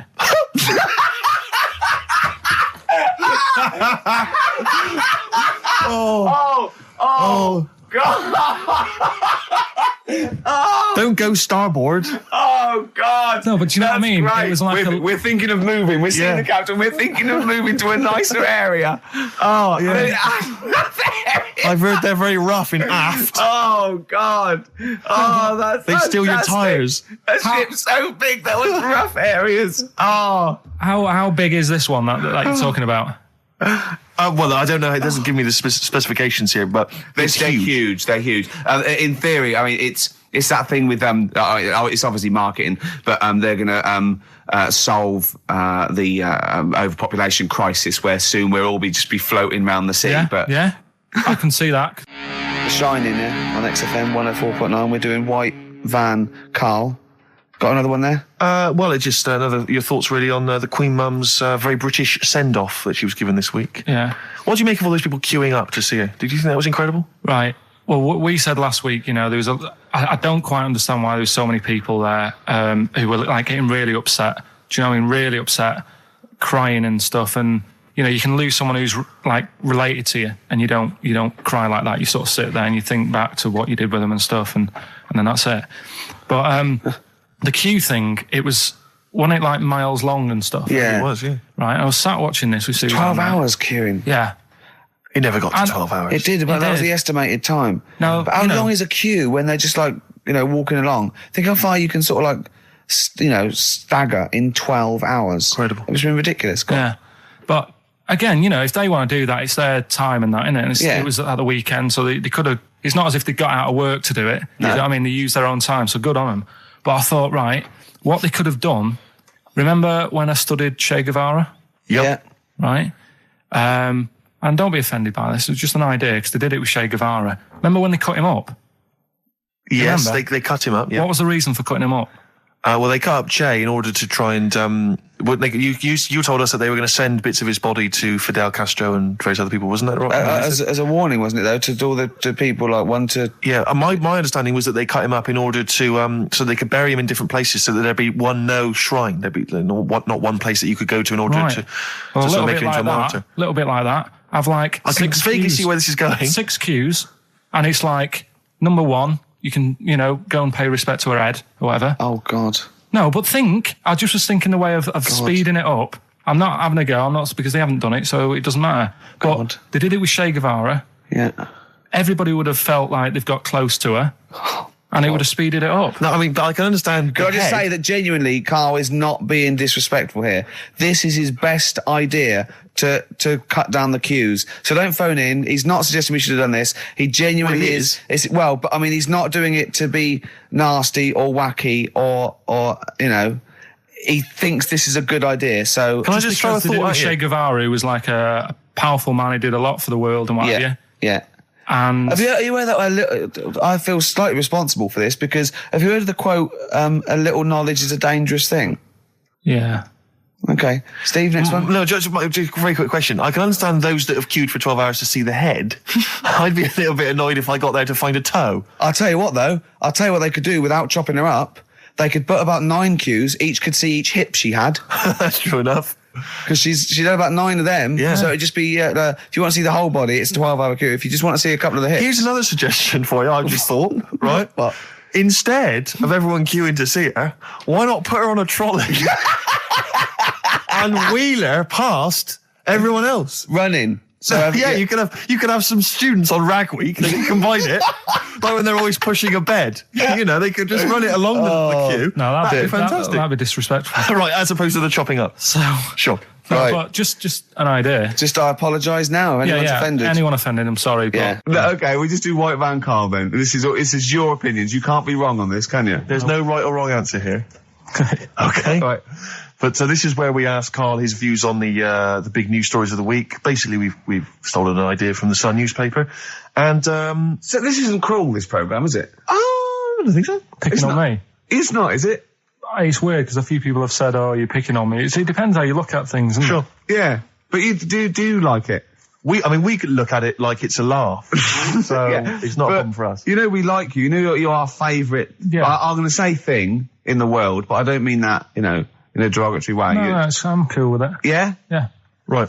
Okay, so your views, please, on the fact that attitudes are changing to the possible marriage of Charles and Camilla. Oh, what do you think of that? The roars at the moment, because the recent tragedies are apparently high in the polls, and people are coming around to the idea of Charles and Camilla getting hitched. What's your thought? Whatever, really. I mean, if they're happy with it. The thing that comes out of it most is it just goes to show, right, that there is someone for everyone. Just because, I mean, no disrespect to Camilla, I'm not a good-looking person either, but she isn't a stunner, and yet she's gone and picked up a royal. Right? Yeah. So I think it's good for things like that to happen, because it cheers you up. Do you know what I mean? Gives you a bit of hope. Thanks, Carl. So yeah, it's good. You know, if they're happy, if anyone's happy, it's a good story, isn't it? Yeah. You know what I mean? Yeah. You know, he's had a bit of bad luck, and now he's got someone else in his life. So. While he's doing this, I'm just doing a list of questions to ask him what he thinks of things in the world. Okay. Is that all right? Yeah, no problem. No problem. Okay, what about this then? Are you disappointed by the nation that a third of us are apparently unaware of St. George's Day? 23rd. Is St. George's Day the one with the snakes that we've talked about? No, that's... Are you one of that third, do you think? St. George is the patron saint of England who killed the dragon. Yeah, I mean, there's too many of these days, isn't there? That's the problem. If you make it a bit more special, like Christmas, so you buy presents and that for each other, then people will remember it. But there's so many of these days with Easter and Pancake Tuesday and all that. So it's not surprising. I think as time goes on, we'll find that a lot of these days will just disappear because, you know, people are busy. There'll be new ones, won't there? Right. White Van Karl. White Van Karl. Yeah, this is where we steal the White Van Man column from The Sun and basically fire those questions at Karl, getting his opinions on the week's news. Okay, Karl. Okay, what do you make of this? David Beckham apparently was driving despite having an injured foot and just further threatening his World Cup chances. And obviously, you're a big football fan. Well, I'm not that big. I like the odd game. Sure. Would that hurt him? Would that hurt his foot? It can be good. Is it in a plaster? It's not a big cast, Sure, is it's it? better to drive than it is to walk on it. Good point. Fair enough, yeah. Go on. Can't argue with Can't that. get the bus, can he? Okay, and what do you make of this fascist leader who's having a lot of success in the French presidential elections? What's he doing? Have you not come across this story? No. Right, this is one of the big political stories. He's got a far right that got nearly 20%. He's a far-right fascist leader and he's having considerable success in the French elections. I don't think we should be asking Karl questions like this. Not something you've got to I'm getting scared. There's all sorts of bad stuff going on in the world that we don't know about. Yeah. But we know about this. Yeah, but you're better off not knowing because there's nothing I can do about it. You're absolutely right, Karl. Fair enough. I can't argue with that. Oh, God, man that's alive. fantastic. That is brilliant. White Van Karl. Yeah, White Van Karl. I mean, for those that don't know, we do this... we ask Karl the questions that The Sun asked someone else. That's right, The Sun every day asks some, average Joe, his views on the week's big stories. Karl, let me ask you now, what do you make of Prince Harry smoking openly at a polo club? Are you aware of this story? No. Was it? Go on. Prince Harry, you know that he's one of the royals. Yeah. And he was seen smoking openly, a fag, a cigarette, a polo. Third in line to the throne. Something like that, yeah. Imagine that. Someone smoking a cigarette was third in line to the throne. A cigarette, Karl. Is it a non-smoking polo club? Do you know, I don't know, but if it were, would that make things even worse for you? Well, no, yeah. seriously, what do you make of it? This is, the whole, the furore is he's a role model, he's a royal. Should he be seen puffing away in a public place? I don't think it matters, does it? Not a concern for you? How old is he? Is he old enough to smoke? I think he probably is, yes. Right, yeah. Well, I think the trouble with this role model thing, with anything that's legal, it should either be illegal or not. Yeah. I just don't think you can impose things like that, because you could say that it is bad for you, and it is bad to start smoking, and it really is bad for you, it causes cancer and everything. But everyone knows that, don't they? Well, yeah, but you should either make it illegal or shut up about it. So this is Karl you're asking, isn't it? I am indeed. Sorry, So we can throw these questions your way as well if you fancy. Sorry, yeah. But it doesn't matter. But Karl, what are your views generally? I mean, it's obviously cigarettes are perfectly legal and so on, but what about stronger narcotics? Because I know you're very scared of drugs and stuff, aren't you? I'm not a fan. No, what's your concern? What's your worry? Just that you might get into them. It's like you might have them and go, oh, this is all right. Exactly, Karl. Yeah. Exactly. Although I was talking to you about it earlier, and you weren't very sympathetic about a lot of young people who have perhaps gone to crack or smack. Didn't you describe it as their own fault? Sometimes it is, isn't it? Yeah. I mean, I could have turned to it where I grew up, but I said, well, don't want to do that. It's not good for you. Sure. And I avoided it. You turned to ghosts. So you've got no sympathy for anyone who's a drug addict? It's their own fault, is your... It depends, doesn't it? Sure. Do you know what I mean? You can be an addict if, I don't know, something... I'm trying to think of a nice way that you might most people end up... start on stuff like that because something really traumatic's happened to them. Very few people go out for a laugh one night and go, let's all try it. Sure. So, but Yeah. Just say no, I suppose, is the Just say attitude no. in the end. Listen to the cast of Grange Hill. Now, this will scare you. Now, Carl, you will be a little bit unnerved about this. Have you seen the film Jurassic Park? Yeah. You know what happened there? Well, according to The Sun here, it says scientists are planning to clone mammoths for a theme park. Look at his face. Look at that. He looks like a dog caught in the headlights of a car. He's terrified. I love Carl. He sprung to attention Carl. there. Is that the best news you could have? Man moths.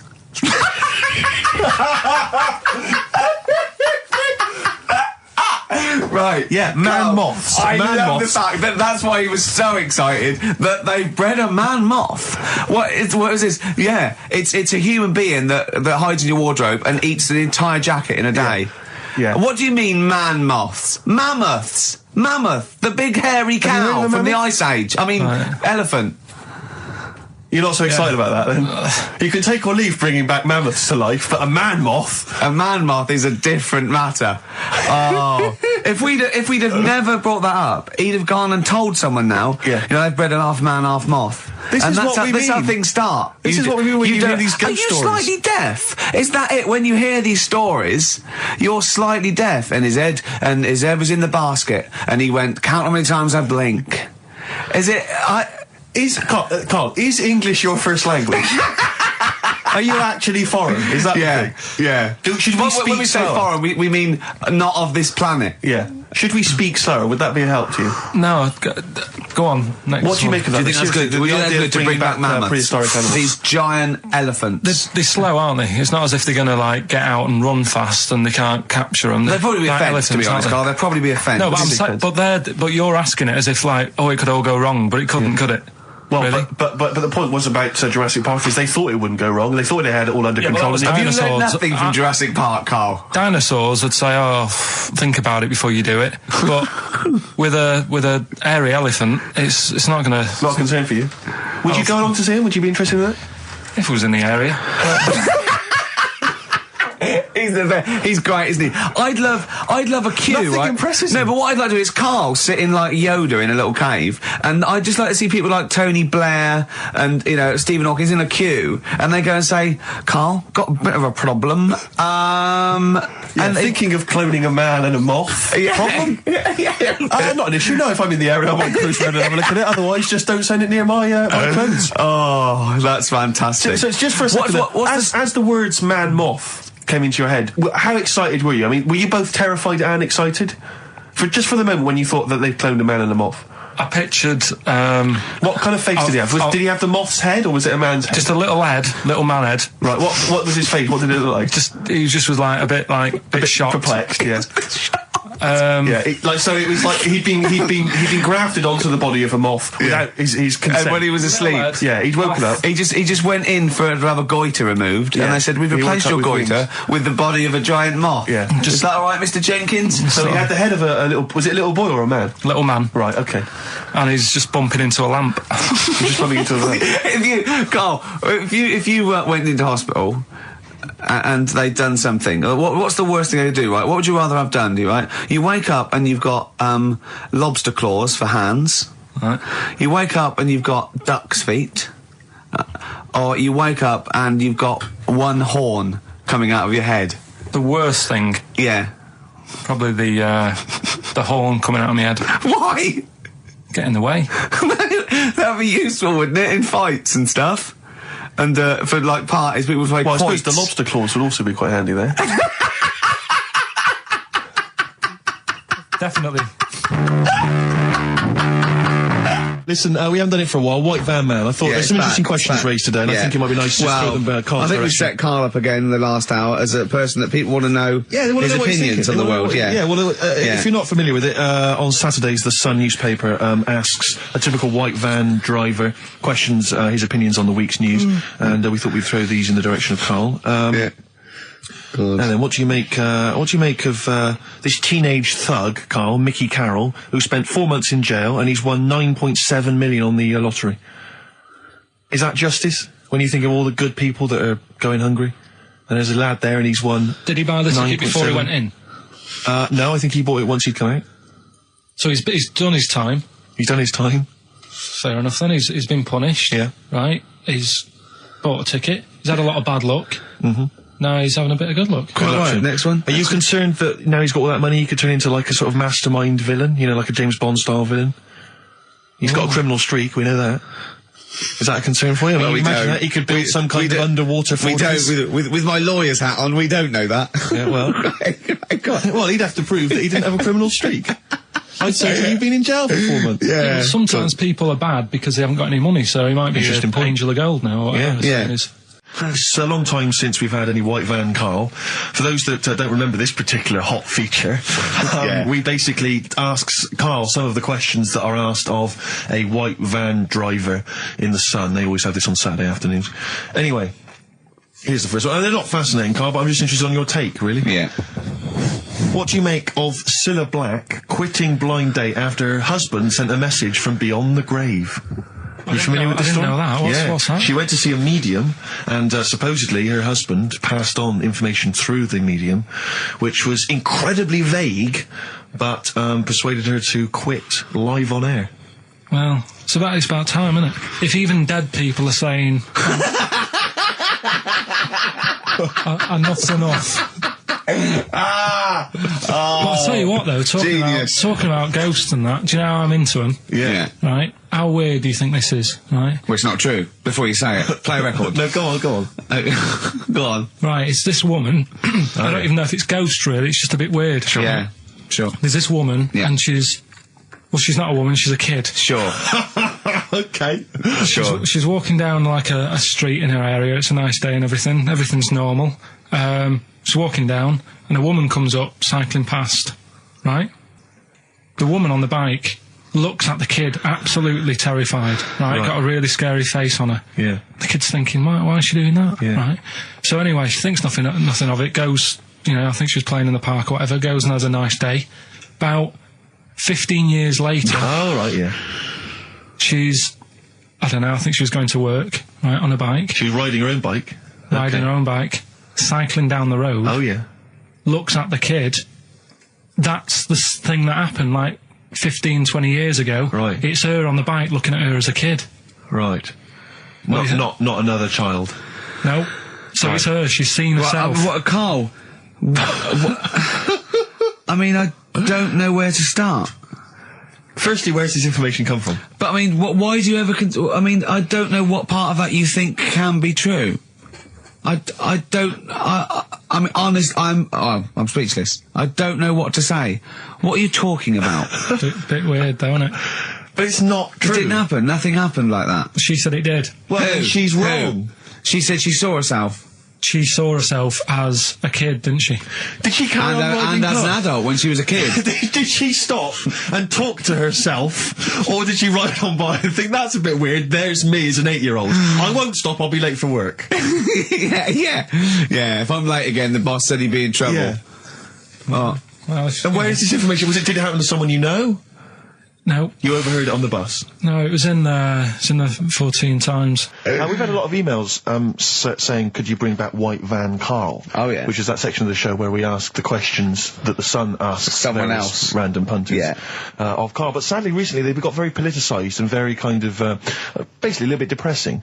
So there's not really anything appropriate. But I have trawled the papers looking for other questions posed in other sections of the Sun. Good idea. I was just looking here at the Dear Deirdre section, which is the sort of problem page. I don't know what your views are on this. I'd love to see Carl. Oh, God, can we get him a job? Just ask. Oh, my God, that would be amazing. Right? Well, here's one. I'd like to see your view on this, Carl.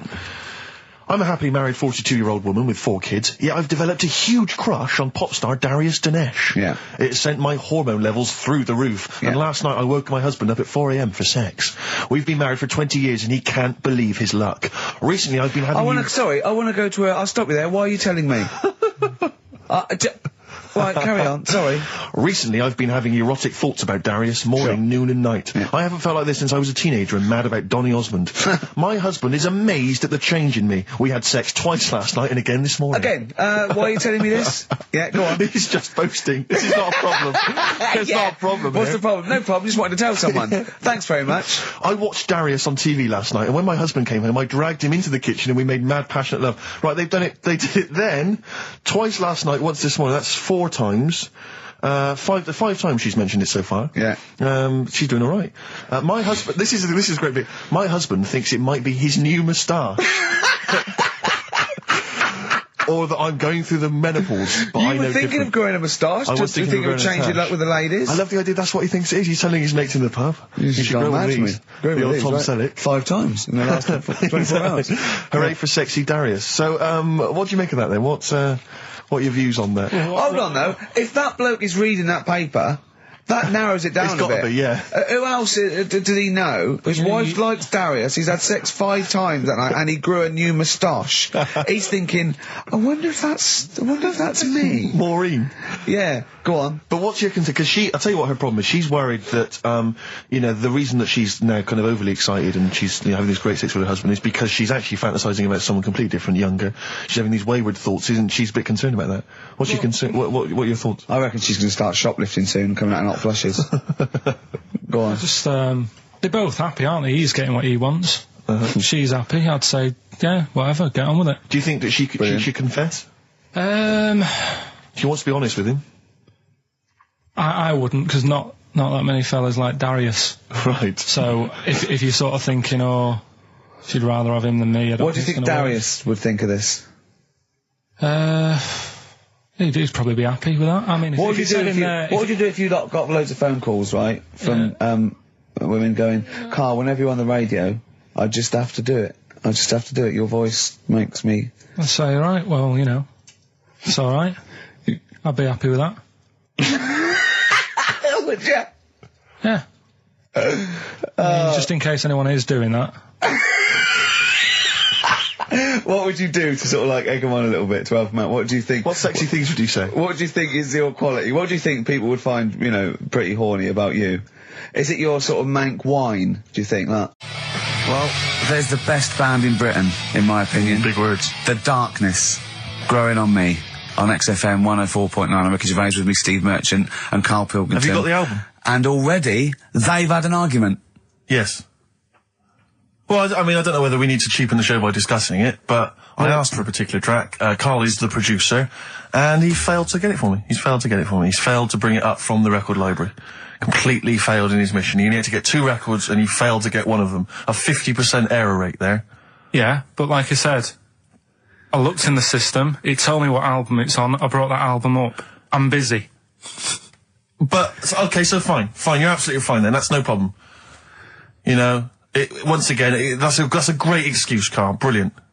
The show has been ruined, it's been partially ruined, but you've got a bit of an excuse. Alright, I didn't make a big deal out of it when you said, oh, and whilst you're down there, get us a new 50 Cent single. I never said, while you're down there, get the new 50 Cent single. I asked you if 50 Cent single was lying around. If it hadn't been here, I wouldn't have worried. So I get it, yeah, I did that for you. Right. And when I come up, you say, has it got swearing in it? Well, I don't know, it's 5 to 1, Steve, I haven't got time, I've been whizzing around. You're the producer, it's the brand new single, I'd have thought it had been lying around in the XFM office anyway. But I don't have time to sit around listening to music. Sure, well, yeah. Right? I know that you have, now you've got an iPod that can hold 7,500 songs, I don't know when you're going to get round to loading all them on, but I haven't got the time. Sure. Busy. Yeah. Fine, okay, no, that's a perfect excuse, Karl, well done, mate. Right. I just hope that I never have to depend on you in a real emergency. I had a bit of bad luck as well. I wanted to play REM, and maybe the listener can help me here. Can you email in ricky.gervais@xfm.co.uk if you know what song I'm thinking of? It's an REM song. I think it's on the album of the last one before. And he says Mulholland Drive and I'm Steve McQueen. That's all I know. I'm sorry, I can't think of the title, so I need the title to look it up, if you know what I mean. I can't put in like that. I can't put in Mulholland Drive. The system goes, what are you talking about? So I need the actual title of the song to look up to find it down in the library. Oh, well, I'd go down yourself if you're going to go down to the library and get that. I wouldn't send Karl, because... Ricky.gervais@xfm.co.uk. But if he wanted to, he did have time, because he came in at 12 rather than 5 to 1. Yeah. No, I told you about that record that I wanted it yesterday, didn't I? So you had 24 hours notice. So that's not really an excuse, is it? But I did find one of my favourite songs of all time, which is Bones off the Bends album, and it's Radiohead on XFM 104.9. And there it is, because you gave me lots of time to find it. So. Sure. Yeah. Could have brought it in himself. No swearing in it. Bones. Radiohead. The Bends on XFM 104.9. And thanks to Paul, who's emailed there's in. a whole bunch of other people. Lots Nick, of people. Davey, Steve, Ashley. It's Electrolyte. You know, it all comes flooding back now. We've got that. I've got it out of the library. We're going to play that. That's done. It's interactive. I've used the listener. I've shown the listener, right? I've helped them to help themselves. Sure. I've said, if you want to hear it, tell me what it is. They tell me what it is. They're going to hear it. Yeah. Do you know what I mean? Perfect. Saves going down the library and, well, we don't... Yeah, well, we know mistakes can happen if that, you know, if you have to go down the library. Yeah, and I mean, I checked it, though, to make sure it was the right one, you see. So it's just a little bit of... Well, it's a good rule that generally, if you pick something up a CD, That's you know, right, we want to play on a radio Sort show, it a out live radio yourself. show. You normally check at the back. Oh, no, yeah, that's right. Yeah, if you want a job done, do it yourself. You're absolutely right, Carl. So... But anyway, look, let's all make friends. Let's kiss and make up. Yeah, touch and make up. Yeah. Let's just. Well, I'm up on Carl at the moment because it was my birthday in the week, and not only has he bought me a little vibrating thing to put on the chair, because I got about that, so that vibrates. That. Actually, we can hear it. Yeah. Yeah, I'm gonna do it between records now. Right. What's that doing to you as you? It's just, it sort of like sends a little pulse into your sort of muscles, relaxes, doesn't it? I've got to relax on there. If I'm relaxed, the listeners relax, we're all happy. Sure. He's also got me this little electronic bongos, and I thought we could do like, oh, chimpanzee that, monkey news, so it's like a jungle sort of thing. Sure, yeah. Brilliant. Well, that's always been one of the great jingles that even has. So I've got the vibrating. Oh, chimpanzee that! Monkey news! Dr. Fox, if you're listening, I think you'll know that's a clear improvement in this show. So thank you for those. It's alright. Yeah. What did you get him? What did I get him? I couldn't get him anything. I was too busy buying myself an iPod. You're joking? Well, it's a little bit gay, isn't it, giving gifts to blokes? Yeah, it is, but for someone who's like major... Yeah. Play a record! Someone who's major? What do you mean, someone who's major? Well, because he's a major celebrity? No, made you. Oh, made you? Yeah. Right. That's Yeah. Crazy beat. Blur. Alright? On XFM 104.9. Brilliant. Yeah, so I also got, Jane got me a few nice presents, including my favourite of all of them, a real bow and arrow. A real bow and arrow? Yeah. Right. And what, you know, you're going to rob from the rich and give to the poor? Yeah. I just got to make the little outfit. You and your merry men. She's got me like 2 yards of green felt. Sure, yeah. And I've just got to find and a tree house. Yeah. Someone who can make me a lovely little natty outfit. Yeah. Why has she bought you a bow? You live in central London, so where are you going to be using We've got this? a garden. I did it yesterday. I've got my finger though, because I'm meant to put protector, so it's just, it goes so fast, isn't it? I didn't understand that sentence. I'm here in the studio. I saw you point to your finger, so I'm guessing from that maybe you injured your finger. Yeah. For the listener, again, what exactly were you talking about then? No, because when you pull it back, it's... Okay. So... And do you have a target? What do you use as a target? I had a big cardboard box flat on it, down the tree. Right. I go, it's brilliant. Sure. I'm getting a bit excited thinking about it. Yeah, no, indeed. Because when I make that outfit, I'm going to be running round. Yeah. Yeah. So, and do you have a picture, like a face maybe on the target, like Osama bin Laden, something like that? Yeah. Sure. No, it just says, this way up, fragile. Right, okay. I forget what came in it. But, you know, it's good fun, isn't it, Carl? Bow and arrow, isn't it? Brilliant. Yeah? Would you like a little bow and arrow? Yeah, it's alright. Yeah. I forced out a rifle as a kid. Did you? Yeah, that's... A real one? Yeah, just shooting cans and stuff. Yeah. It's alright. So... Well, a wonderful anecdote. Well, I went out with a drink with Carl in the week, and we went to a restaurant, didn't we, Carl? It's a good night. And we sat there, and next to me, when Carl came, next to me was, what's his name? Ross Kemp. And he was sitting there, and I saw Carl, and I tapped him on the shoulder, Ross Kemp on the shoulder, and I pointed to Carl and him, and I said, it's nice to see you two back together again. Nice. And Carl was horrified. But Carl didn't know that I'd already spoken to him before Carl arrived. I thought it was okay. I thought I could break the ice because I'd met him before. Sure. So he just thought I was insulting him. And when in the week we were talking about his little head, weren't we, Carl? And Carl suddenly stopped the conversation and said, if I had hair, what would we be talking about now? I think he had enough of everyone talking about it. And he looked good though. It's a special little do. He had it sort of, cropped a little bit more. I like it when he's just freshly had it done. Mm. Do you like... Yeah. Has that ever happened to you, Steve? If you're somewhere, say if you sat somewhere, does someone sort of, is he anyone else who you look like, or would you say you're a bit of a one-off? I love these two. But to be fair... So at it. To be fair, he seems to be having to go at me an awful lot more than I do at him now. I mean, he just starts it, starts it out of nowhere. I think his is sort of a get back for the way you treat him as a producer, not, you know. But he's not a producer. If he produced the show, I wouldn't have a reason to criticise. But I think this is it. But seriously, I mean, it really winds me up though, because, it started as a joke, but now it's abuse. Yeah. He got annoyed at Heat because it said Karl, producer, well, not so much a producer, as just a bald mank. And he went, can they say that? Yeah. Can they say that? See, that's a magazine, an independent publication has identified what exactly it is you do. Yeah. There we go then. Go on, bring it on, because here we go. He's looking at me. I know he's thinking. I can hear the cogs I'm not thinking anything. It's fiction. No, that is true. Never a true word. Play a record.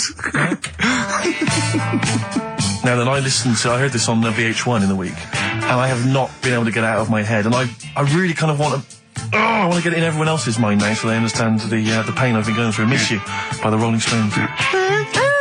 Yeah. I hope that's now embedded in your brain and you can ruin a week by having to sing that constantly, irritating people in shops and everywhere you go. Miss You by the Rolling Stones. Good track. Karl, Jonathan Ross came out with us last week, and we were talking about stuff, and Karl was mesmerised when Jonathan told a story that he was bored once in a hotel room and shaved his arse. He shaved his arse? Yeah. Sure. And Karl, you didn't stop questioning him, did you, for about... I just wondered, at what point do you sort of say, oh, this is getting on my nerves? Do you know what I mean? Yeah. It's way too long, tucking it in his socks or whatever. Yeah. But it's not, I mean, it is boring in hotel rooms, because I told you before about when I was in Edinburgh and had nothing to do, there was nothing on the telly, and you sort of, you've eaten the shortbread biscuits and that. Yeah. And so that's when I read the phone book to see how many...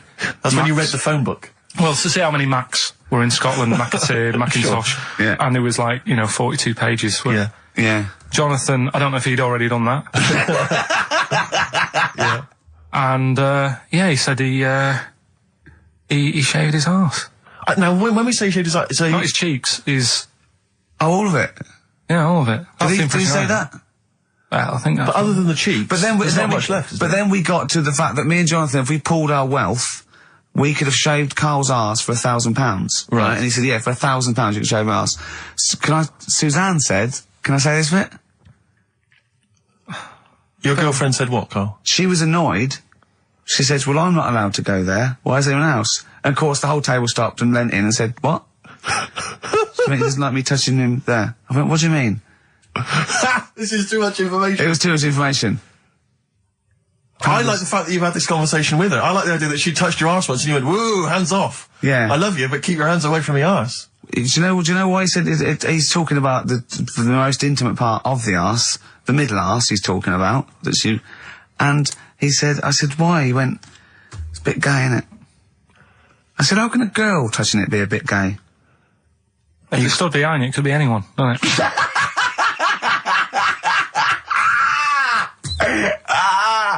Oh, God. And it seemed, I mean, you can imagine the conversations we were having, right? And it's that thing that the waitress heard something every time she came over. She heard the word, cock or... Jonathan Ross saying I shaved my arse. Yeah. And, oh, dear. But it was, it was a good night, wasn't it? So, it's the £1,000 now, isn't it? But presumably you give Suzanne half anyway, so everyone will be happy. You've used the arse to best effect. She's got half out of it, so she's made as much out of your arse as you have, in a sense. Me and Jonathan are happy. Yeah, but to be fair, it's his arse on the line. So I know, but I mean, it's not like she's getting a bum deal. Well, she's getting 500, quid. No, I can understand that. But do you reckon? Just thinking of some more. Play a record. Can I just ask, before you play a record, if we were to shave your arse, let's say we did it for charity or something, got sponsorship, how would we do it? Would we use one of those big kind of old-fashioned razors? No, I'd use a Bic Safety. I'd Just straight And away. would you use a gel or a foam? No. I first of all, yeah, I think I just lather it up. Right, So you lather foam. up his arse first? I do the outside bits. Just goes straight down, big broad strokes, clean, right? Then I'd have to go in the crevices, and I'd need an assistant. I'd pop it apart and just very gently go in there. I might even use electronic equipment just so there was no sort of like nicks. Okay. So an electric razor? Or I might wax the internal middle arse. How did Jonathan do it? Because he did it on his own, didn't he? I use mirrors. Why don't I'll ask him. We'll call him later. But, I don't know. Well, perhaps you listening have once shaved your arse, maybe during an exam or something. What I think, and this is conjecture, but I think he was probably there. He'd had a shower. He'd shaved his face, right? I thought, well, he was naked. Looks down and goes, oh, what a hairy arse. Well, hold on, I've got the razor in this hand. I've got the mirror there. You know, I'm not on stage for a good 10 minutes. Yeah. There's one thing I don't like going on stage with is a hairy arse. Bang, drink, wallop, done. On stage, thanks, see you later. See you next week. Yeah? What are you thinking, Carl? No, it's just how hairy was it? Do you know what I mean? How hairy was it? Because I imagine, you say mirrors and stuff, but he's how old is he now? He's 42. And they say your testicles drop quite a bit once you start getting old, don't they? Yeah. So he's got to make sure they're out of the way. Yeah, but I don't think I can speak for myself, as a similar age to Jonathan, that, there's millimetres in it. It's not like we tuck them in our socks in the morning. Okay. They're still in the same place. You really wouldn't know the difference. It wouldn't, if we filmed it in, time-lapse camera, it wouldn't be like a bungee jump. Do you know what I mean? They wouldn't be moving a lot. Yeah. All right. Do you think I told him he's a good-looking fella, Steve. Would you agree with that? I told Jonathan that he said that he just went for it as well. Yeah. So you spent a lot of time picturing Jonathan's naked arse. You'd let him give you money for arse touchery. Yeah. Whereas your girlfriend's got no chance, and you're saying he's a good-looking man. Do you want to play a record and think about what you've done? Interesting. 50 Cent, 21 Questions, new single from him. Well, me and Carl got a joint favourite lyric now. I love you like a fat kid loves cake. Yeah. That's great, isn't it? I like it because it's funny and humorous and cheeky. You like it because it means something, don't you? You think that's the absolute truth. If someone was to say that to you, that would be the most romantic thing they could say, innit? Because it's... No, I'm just thinking what it means. It's like the Elephant Man, right? The Elephant Man, that's what he's called. Again, you know what you're going to get. The fat kid loves cake. You've said it all, you don't have to say any more. I can't believe it. I'll tell you what made his day the other day. I love it. Jonathan Ross said The Elephant Man is one of the best films ever made. Yeah. Endorsed by a celebrity. I know. Well, by a film buff, really. It is good though, isn't it? It is a very good film, yeah. We have got Cheeky Freak of the Week coming up. Right. There's been a lot of stuff going on this week. In the freak world? Yeah. Is it really? Yeah, there's loads. Stuff that we can... The one that hasn't made it. God, this is one that hasn't made it, so we'll judge it on that. Go on. There's a woman, right? Do you know how, in a way I thought Elephant Man, it was a bit tight because, they sort of took him on a freak show, did a bit of a road show with him and stuff. Yeah. There's some woman, I think she's in India, like now, who, makes a lot of money because she's got 3 legs and 7 toes, stuff. And she was saying, people pay quite a lot of money. Not Squiddy Patel. It's not that much money, compared to here, but over there, it's loads of money. Sure. And all you do is, you go around to her house and you pay this lot of money, and people just go, oh, look at that. Extra leg. Extra leg. Right. It's quite a lot of money in that. So she hasn't even got to go out on the road anymore, like in the old days? No, that's what annoyed me. It's well, you could get to them faster. You go and see them if they're paying the money. Sure. But yeah, what she could do is go in and buy a pair of shoes, right, and then nick one on the way out, because they only put one out, don't they? Good idea. So she could get, 3 for the price of 2. Just one of the many perks of having 3 legs. Just one of having 3 legs. The other one is, keepy uppy. But she'd be good at that. She actually just stays at home and puts the feet up. But anyway, that's not even Cheeky Freak of the Week. That's coming up later. Oh, brilliant. Now, Rockbusters, Dead in the Water, isn't it? We've killed that off, have we officially? We killed off Monkey News and Rockbusters. Didn't I tell you that there was some sort of petition for Monkey News? Was there? What was the story? A lot of loads of emails and that. You mean you've done Monkey News? You mean you want to do Monkey News? No, but seriously, there's uproar, and people were like, "You can't get rid of Monkey News. Yeah, don't be doing that." Sort of what? Loads of people. Was it monkeys trying to write the complete works of Shakespeare? Did Tony Blair get a whiff of it, and he's coming down with a ton of bricks? And Rockbusters, Steve, if you've got a better competition, then we'll do yours. That's fine. Do you know what I mean? If that's what you want to do, we'll do. What did you want to do? No, I was just wondering whether we should perhaps not do a quiz at all, rather than do that piece of rubbish. Might be better to have nothing. Might be better just to have silence during that part of the show than have Rockbusters. I don't know. If I give you the clues and that, and if you think they sound rubbish, we're not doing it. Well, I know that. I guarantee they're going to sound rubbish. All right, let's make it the last Rockbusters then. This is the last Rockbusters. Well, it depends. This is okay. This is just. If it's good, you get a reprieve. It's all about this. Okay. Okay. Go on then, let's do Rockbusters then. Oh, we're doing it now. Should we play a record and do it after that? Do it after. Well, I'll tell you what, I'll tell you the prizes and then we'll come back with the clues. Because I've dug up that REM track. Excellent. So it's an interactive show. Okay, we've got the best summer holiday album ever. What we got on there is Elvis versus Junkie XL. That's brilliant. Holly Valance is on there. Yeah. Laz Ketchup. It's all the stuff that the XFM listener is craving. Tribute to the Ramones album. We got Red Hot Chili Peppers are on there. Metallica. Street Legal from Bob Dylan. That's nice. Brilliant. Did you just buy that in the 4 for £20 from HMV deal? Fair enough. Once again, a good album. The Talons of Weng Chiang, a Doctor Who classic. Yeah. And there's something for the XFM listener, 8 Mile on DVD. I thought that was nice, that film. That was the last bit was funny. It's a good film. Some good rap-offs in that as well. Yeah. So let's play a tune and then we'll come back with the Rockbusters clues. REM, go on. Give it to him. REM, Electrolyte on XFM 104.9. Ricky Gervais, Steve Merchant, Karl Pilkington. I walk down Oxford Street every day to go to the office, and it is like running the gauntlet in Gladiator. It's not only is it just like, you have to dodge people and they're dawdling or rushing or, keeping into the road to get past some people but avoiding taxis, but it's like hands everywhere, like leaflets. I don't know, there must be 1 million leaflets given out. It's all mobile phones, sandwich shops. Teach yourself English. Teach other people English. I know, and those charity people, something for Alzheimer's, and I've been caught about 6 times where I couldn't say no. I've got about 8 standing orders now because I just couldn't say no when they confront you. Yeah. Which is, it's amazing how often I'm on the way to a meeting. I'm always on the way to a meeting, and then I always feel guilty if I walk past them again 2 minutes later with a HMV bag.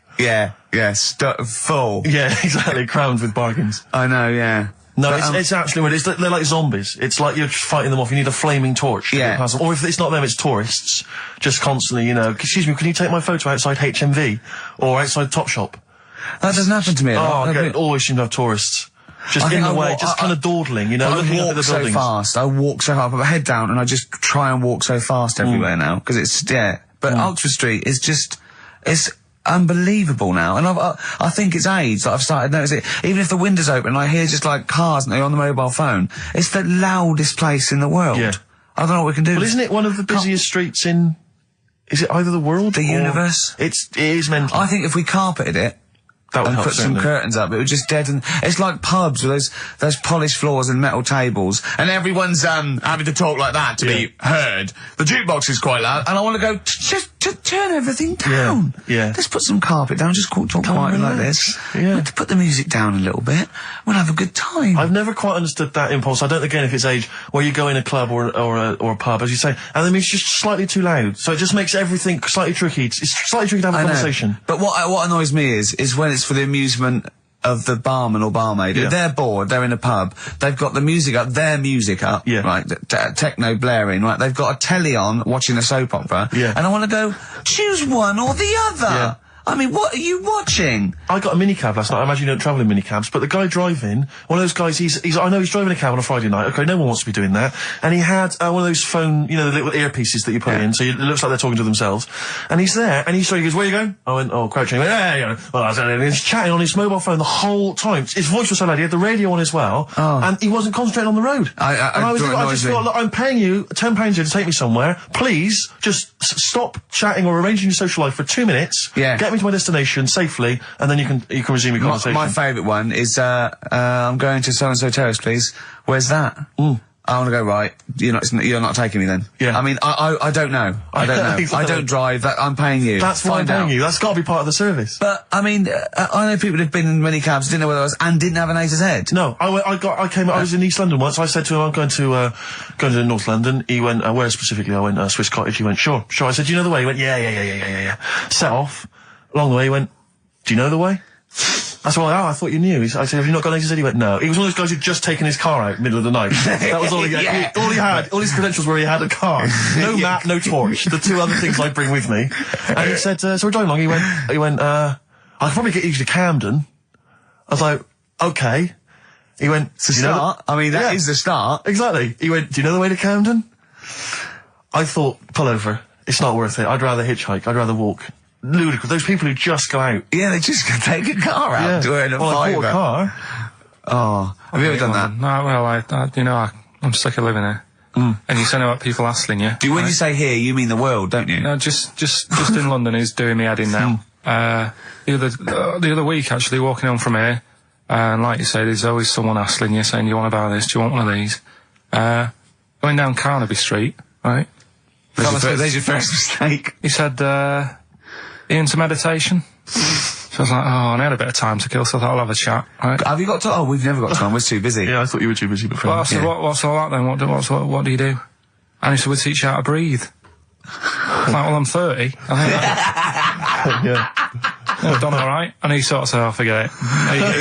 Forget it. I'm 30. And in Selfridges, they do, like Evian or whatever, that water company are there.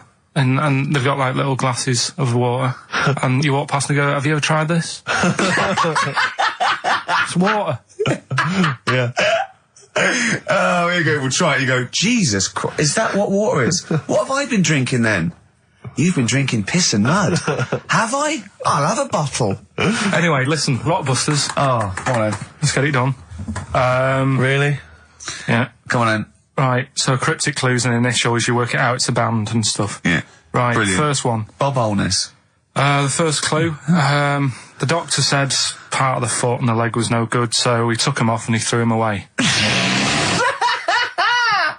That's the clue, the initials TB. TB, right? The doctor said part of the foot and the leg was no good, so he took them off and threw them away.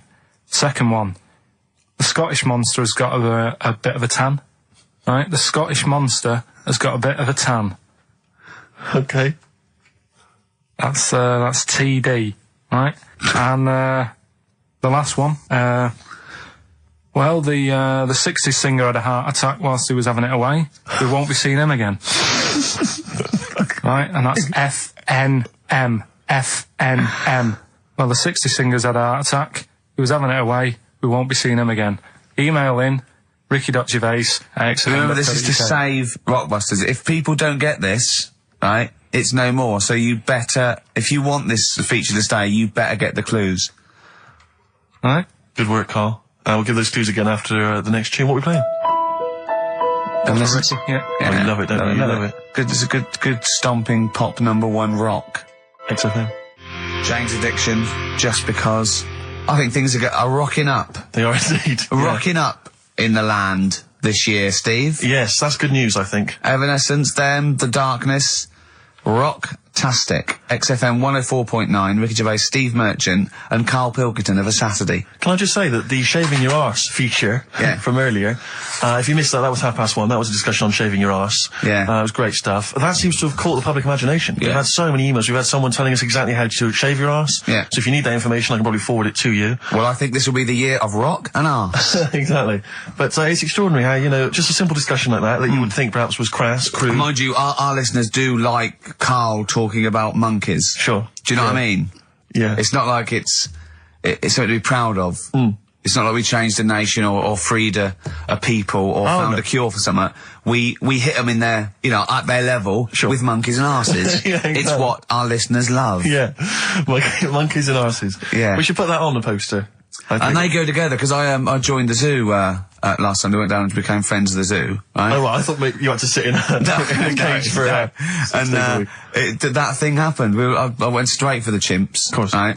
And there's sort of like 3 sort of big sort of adult ones there, and there's people with their kids, and I could see the people just putting their kids away as one of them went up and started putting his face up the other one's arse. Sure.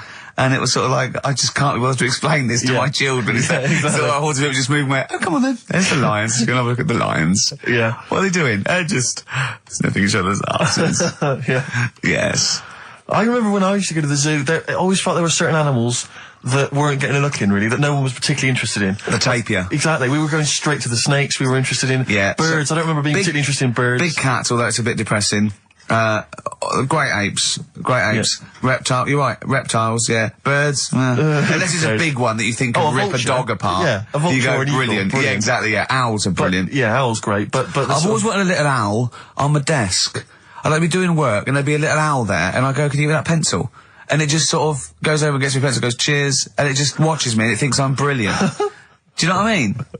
Not really, no. No? No, I've never had an urge to have any kind of animal sat on my desk. No, Carl? You'd like a little owl, wouldn't you? That helped you. No, I had a little magpie, didn't I? We've talked about that. Oh, he came down and started pecking your grifter, didn't he? Yeah. What was his name? Maggie. Sure. Brilliant. Inspired. And you took it to school and it didn't come back once. Didn't come back. Didn't see it again. Oh dear. Did it ever peck your head? Because you used to have hair, didn't you? Yeah. No, it did. It started getting a bit violent. Really? Yeah.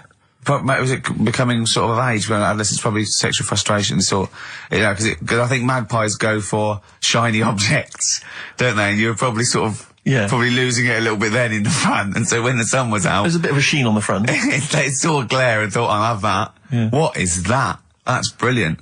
Yeah. Or as it was sort of pecking away, it mistook it for a tree.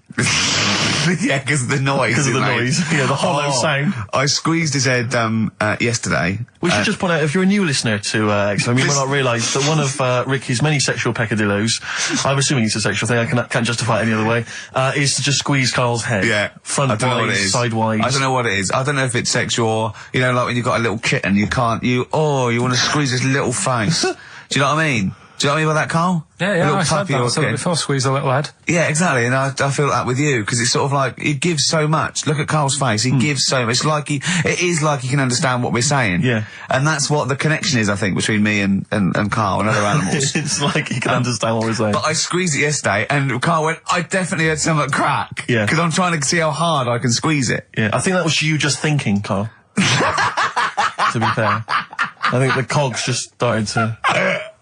No, I mean, I think there is a danger, because I think there is a danger that you could squeeze it too much. Yeah, I know. He did a good deed today, the other day, didn't you? Was it? Yeah. What were you up to? You were just, you were talking about, like, being hassled in the street and stuff. And, I get hassled a lot by the homeless. Don't we all? You should go home to sleep. Yeah. I'm here, mate. But no, I do treat them a lot. You treat them. I love that. You had a good day? Yeah. You've been good? Yeah. There you go. That's 50p. Suzanne does the Save the Children thing. You were talking about, charities hassling you all the time. She does that. And I sort of say, well, you do that. I'll look after you. You'll take care of the homeless. I'll take care of the odd tramp around where I live. And how do you treat them? Loads of different ways. 50p I might give them. Yeah. Or I might, they'll sort of say, have you got any money? I'll say, what for? And they'll go, I'm really thirsty.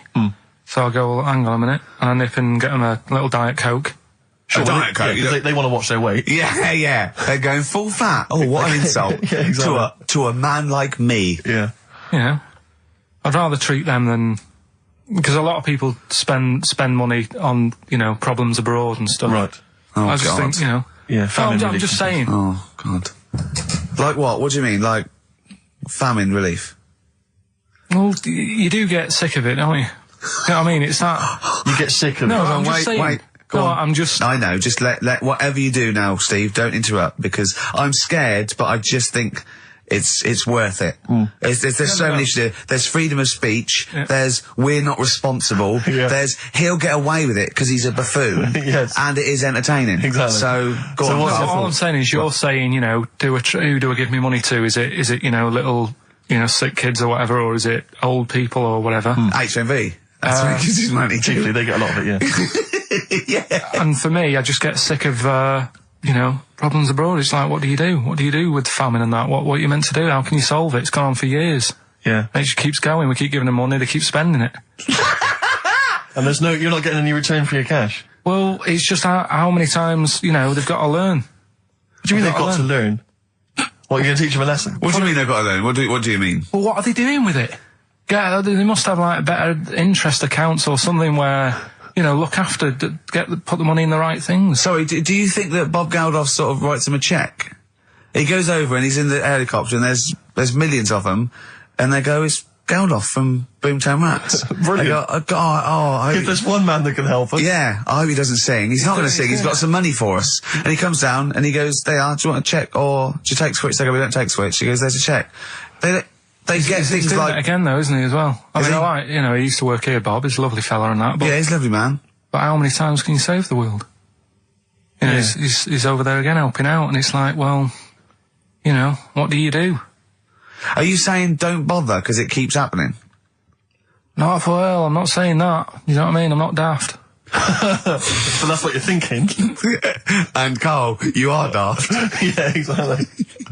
I don't know what the answer is. Do you know what I mean? So you're just saying wash your hands of the whole affair, leave them to it? Yeah. Sure. Are you really just saying it's nature, it's tough luck, just don't interfere? Like a wildlife programme. Is that what you're saying? Don't interfere. You're saying it's not my concern? This has got a bit heavy. Can we do Cheeky Freak of the Week? Let's play a record.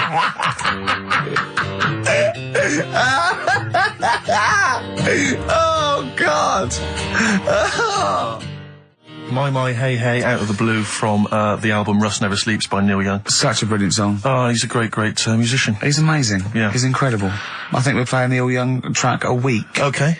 From now until Christmas. Brilliant, okay. All right. Excellent. On XFM 104.9, I'm Ricky Gervais with Steve Merchant and Karl Pilkington. We were talking about the homeless. I saw a homeless guy in the week as I was walking down Finchley Road, and he was peering in the window of one of the Dixons or something like that, just checking out the details on one of those cable TV packages.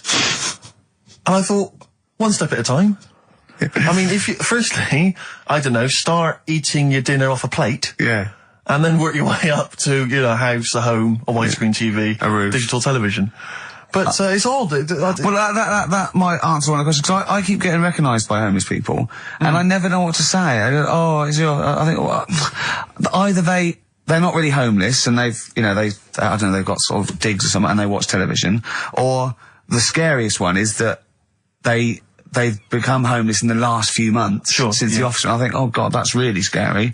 Or they are watching it in Dixon's. They're going, the office is on tonight. Yeah. What are you doing? Yeah. Going down to Dixon's. Or they think you're one of them. Or that, well, I am. Because I mean, the way you dress. Well, no, some that are probably not quite, got their faculties, so maybe a little bit worse for wear, think they recognise me. And they whole scenarios where they're going, remember we were chatting, I was going, yeah, how are you? And it's just they recognise someone. Right, yeah. But that's a bit weird. But I mean, I think that's the worst thing. On a serious note, it is outside health. Well, we're talking about charity, and I don't know, I sort of, got this stand as where I've been sort of caught in the street. But the ones that I'd choose, I'd always think, charity is what touches you. You can't change the world, but you can change your bit. So cancer, obviously, because I'm so I give to cancer. And I think outside health, the next one must be being homeless, because there's nothing you can do. It's got everything. You're scared, bewildered, you're cold. It's just everything. Even if you're healthy and homeless, eventually you're not going to be. Well, I do feel bad because, I always feel that I want to give to the health charities, like cancer, for instance, because there's that fear that I might get it. Well, yeah, it's not just that. It's just like, if you're not healthy, that's the first thing, isn't it? If your life's being threatened, there's nothing else you can really worry about. Yeah. But I don't know if that makes it wrong, though, that it's like I'm investing in a possible future. Yeah. Well, not really, because it's the same for everyone, isn't it? But, Yeah. I saw a homeless guy as well, looking through the bins, but he wasn't pulling out food and scraps, he was pulling out newspapers. Just having a read. Yeah. I always found that odd. I see that a lot, homeless guys. I don't know if they're just checking out the TV listings. Or when he finally gets his When's The Office cable. on? Yeah. Yeah, The Office, they've moved it. They've moved it to Choice and UK Gold. I don't blame him, because, there is some cracking stuff on cable TV. There's great stuff. I was flipping through the other day, and on digital TV, you can see what other shows are on while you're watching something. I was flipping through, and there was one, and it was called, now, when are you ever in the mood to watch a TV show called I Survived a 200-pound tumour? When was that on? Because it seems to me that if you've got a 200-pound tumour, you probably want to watch something else that'll take your mind off it, Big Brother or whatever. I'm not £200. Well, I can't imagine what this is. A £200 tumour. It must have been an error. £200 tumour? It must have been a £200 tuna. It was probably someone fell in the water. Yeah. And it came I survived a £200 tuna. Yeah, and it was just a spelling mistake. Sure. A £200 tumour. That's like, isn't that like kind of having That's Mr. another T person. That is another person. person. Maybe, oh my God, maybe it was all his life they told him it was a Siamese twin. But someone had just painted a little face on it when he was at school. Just drawn a little face exactly, on it. Yeah, and they go, it's not your twin brother. I goes, isn't it? Goes, no, it's a tumour. We better take it off. It's £200. £200. That can't be right. You sure it wasn't £20? I'm assuming that's what it probably would have been. But it was certainly £200 on the digital thing. Maybe that's a mistake. That's great, isn't it? They're trying to make it more interesting. Yeah. It's someone at Carl got there. £20 tumour. Let's make it 200. At least they're what? Exactly. That's what I'd be like, though. I wouldn't want to go to the doctors. You know what I'm like? A £200 tumour. I know. It's just that thing. I mean, you know what I'm like. I don't like. It depends where it is as well. Taking your clothes off and all that. There's the pressure in it. You don't like anything being touched, do you? I remember when he said he doesn't check his balls. He doesn't like the feel. That's live with me. He doesn't like the feel. I think, do you mean that you don't like what it feels like in your balls when you're fiddling with them? Because I imagined it that you meant you don't like the feel, in your fingertips. You don't like the feel of your balls. It's the thing of, you start thinking about what you're actually touching, and there's something in there, and you might break them and all that. I don't like. Break them? They are delicate. I am scared with the little knobbly bits. Yeah. What knobbly bits?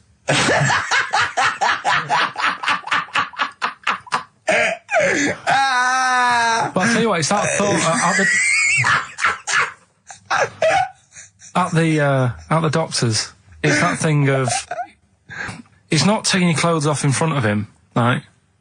It's the way you've got to take your clothes off, but he asks you to go behind that curtain to do it first. Yeah. So there's more pressure because then you come walking out with nothing on. Yeah. So it's like, why have you asked me to go behind there? Yeah. Rather than if they just sat there having a chat and he's going, so how have you been? It's like, all right, and just taking the pants off. And then exactly. Yeah. It's the pressure. Don't take your clothes off. And you came out and he lit a candle and there was some soft music on. The lights were down. Nice. Yeah. Or he said, if it'll make you feel more relaxed, I'll take my clothes off. Yeah, exactly. Yeah. But I'll do it in the form of a striptease. Now, Carl, I'm going to ask you the question, knowing the answer. What do you think of maybe a gay doctor just checking his testicles out? He's a professional. He just happens to be gay. That would never happen, would it? What are you talking about? Why not? Oh, speaking of... Go on. Doctors? No. Gay people and that. Do you know when we discussed gay-only toilets? Yeah. Mm-hmm. It's only... it looks like it's coming into action. No, it doesn't. Right. No way. It was mentioned again. Where? On... Your head. No, I think. Do you think that people in positions of power are listening to this show getting ideas from you? Tony Blair. Makes you wonder, doesn't it? No, it really does. And the funny thing is, why are they getting upset? Why are gay people getting upset that they might have to have their own toilets? Carl, you don't know what you're talking about anymore. You're having a sly look. You don't know what you're talking about. Okay, can we have Cheeky Freak after this? If you want. Placebo. This picture on XFM 104.9. Steve, you're thinking of taking over as producer, aren't you? Well, I just think it's a shambles. I've asked for Cheeky Freak of the Week, and it appears that Carl's not ready. He's not prepared. No, I can sort of remember it. It's just that I like to have all the information. Contempt for the You've listener. just had a whole bunch of adverts and placebo, and order to get it ready. We're having a chat and that. Right, do you want to sort yourself out in future? Yeah, someone this is what we were chatting about. Someone emailed in about they watched the £200 tumour thing, and when it was removed, it was carried away in a wheelbarrow, right? Carl said, what, even when she had it removed, she still carried it round in a wheelbarrow. And he went, I thought it's sort of like she'd become attached to it. You definitely are my favourite thing in the world. It's great. Look at the way he's looking back. But I think they're all the same. The people, I have had more emails about people saying I watched the £200 Humour and I shaved me arse than anything else. When we ask questions about science, Shakespeare, we talk. Yeah. Nothing. Science concept. We talk about political issues. One person emailed in. They said I tuned into the £200 Humour documentary. It looked disgusting. I couldn't watch for long. What were you expecting? Yeah. That they might sing and dance, do a little show for you.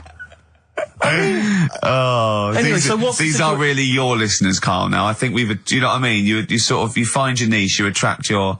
I think me and Steve are pretty much just here. I think the people that we had in the early days, Rick, they've long since abandoned us. They jumped ship. They've got jobs. Yeah. They've got jobs. They're out now. They've been released. Exactly. Yeah, they're getting their life back together. Carl, Carl. what's the situation with Cheeky Freak? I've got like a couple of bits. Like I say, I haven't got the in-depth stuff that I know. Oh no, because usually it's it's pretty scientific. Exactly. Yeah. Do the jingle. We've come up with a new one, haven't we? The Freak, say chic. Cheeky Freak of the week.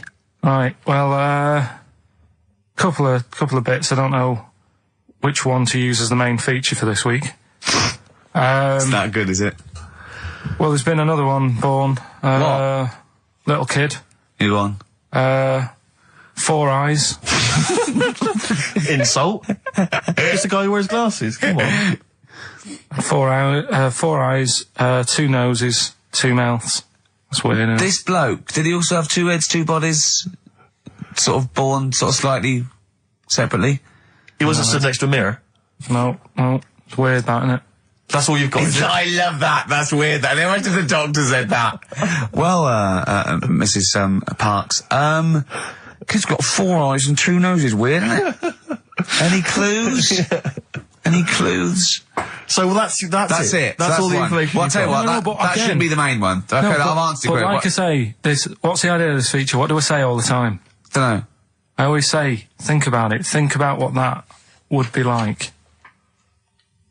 Okay. What? Giving birth to him? No. Being, I think it's a girl. Being like her. 2 mouths. 4 eyes. What would that be like? Mad, innit? I don't know what this feature is. I don't know why. Is there another one? Is that, you said that? I hope everyone took the opportunity there during that silence to just think about what it would be like. I know I was. What? Could she talk with a mouthful? What? Is that allowed? Because she's got 2 mouths. Yeah. Would that be alright in her house? She'd be eating one. She can talk with one mouth and eat with the other, I suppose. Well, listen, the main one, right? You've thought about that. That's good. The main Cheeky Freak of the week. I haven't got all the details. Smallest person ever. Right? How big would you say that is? Carl is now sort of like holding his hands up like a fisherman, long ways. That's about 1 foot. Right. Smallest man in the world. I printed the thing off and I can't find it. There's a little picture of him. Right? The odd thing was... But why have you asked me how... Did it say, or was it a picture of him? I didn't really read it. Of course you didn't. Jesus. I just saw it and thought, that's... What, you straight away assumed it was natural size? No, it was that big. But what do you mean it was that big? Little fella, like that. But why are you doing that? What? It was a page with a little fella. How do you know that was natural size? No, it was, because he said it's world's smallest man. And the funny thing is, I've read the first line. I always read the first line. It said, world's smallest man. Well done. The weird thing is, he got an head like a light bulb.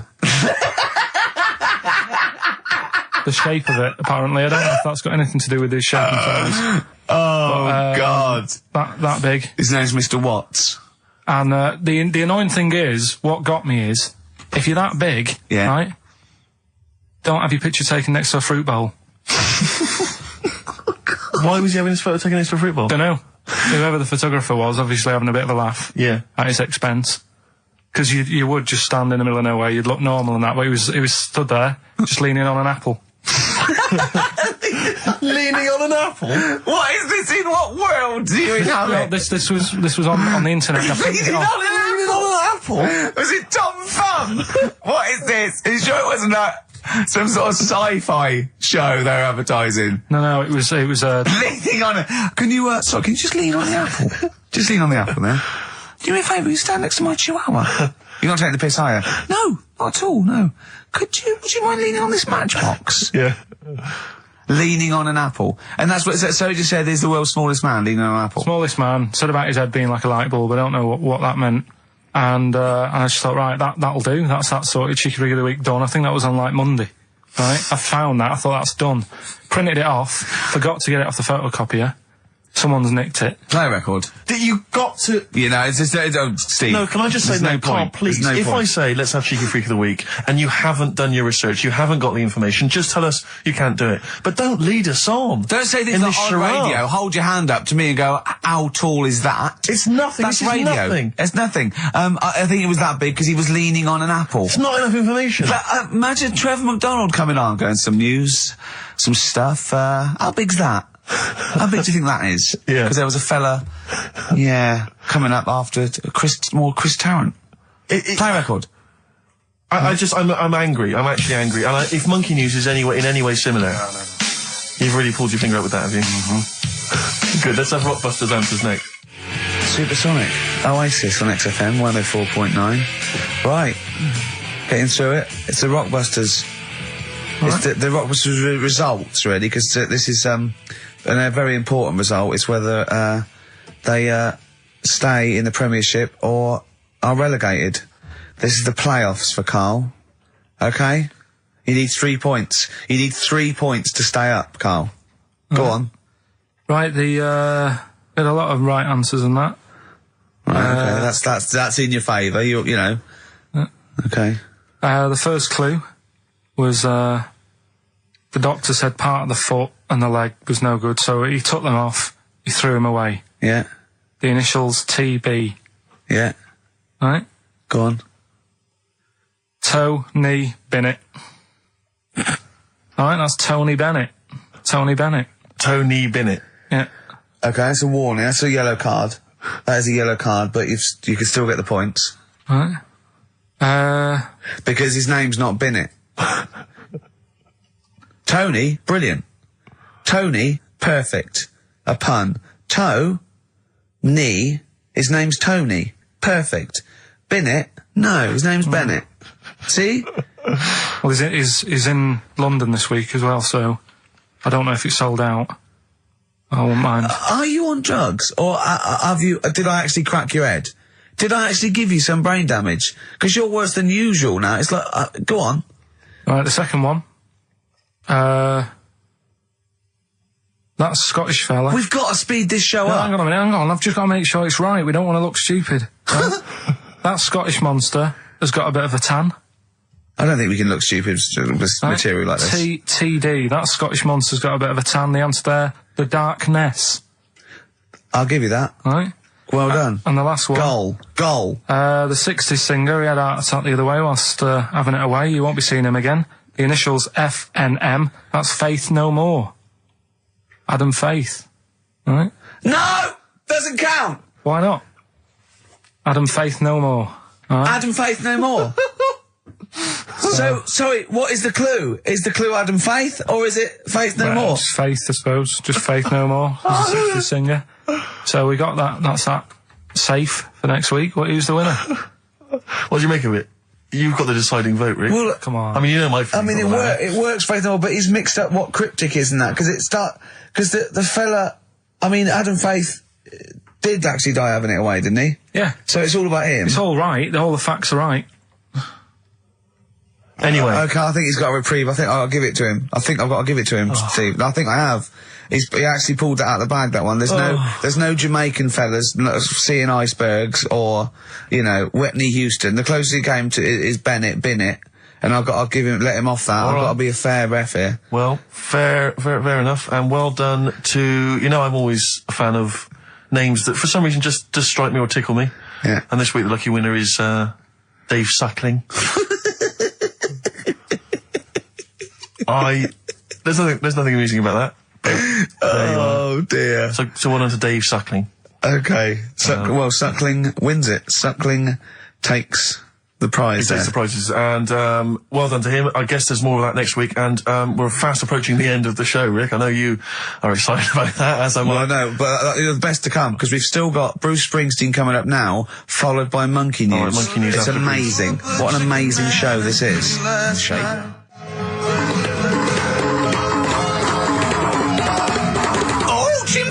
Monkey news. Excellent. So, monkey news time on XFM.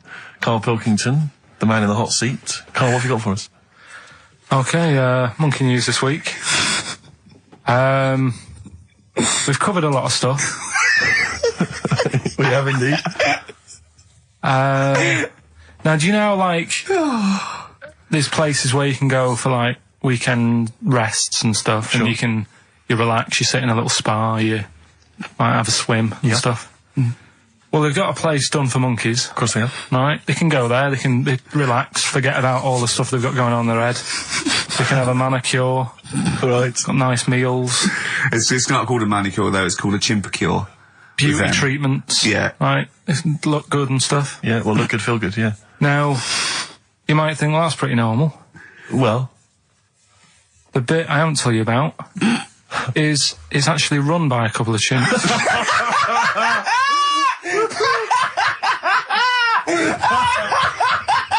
Oh, God! Oh, God!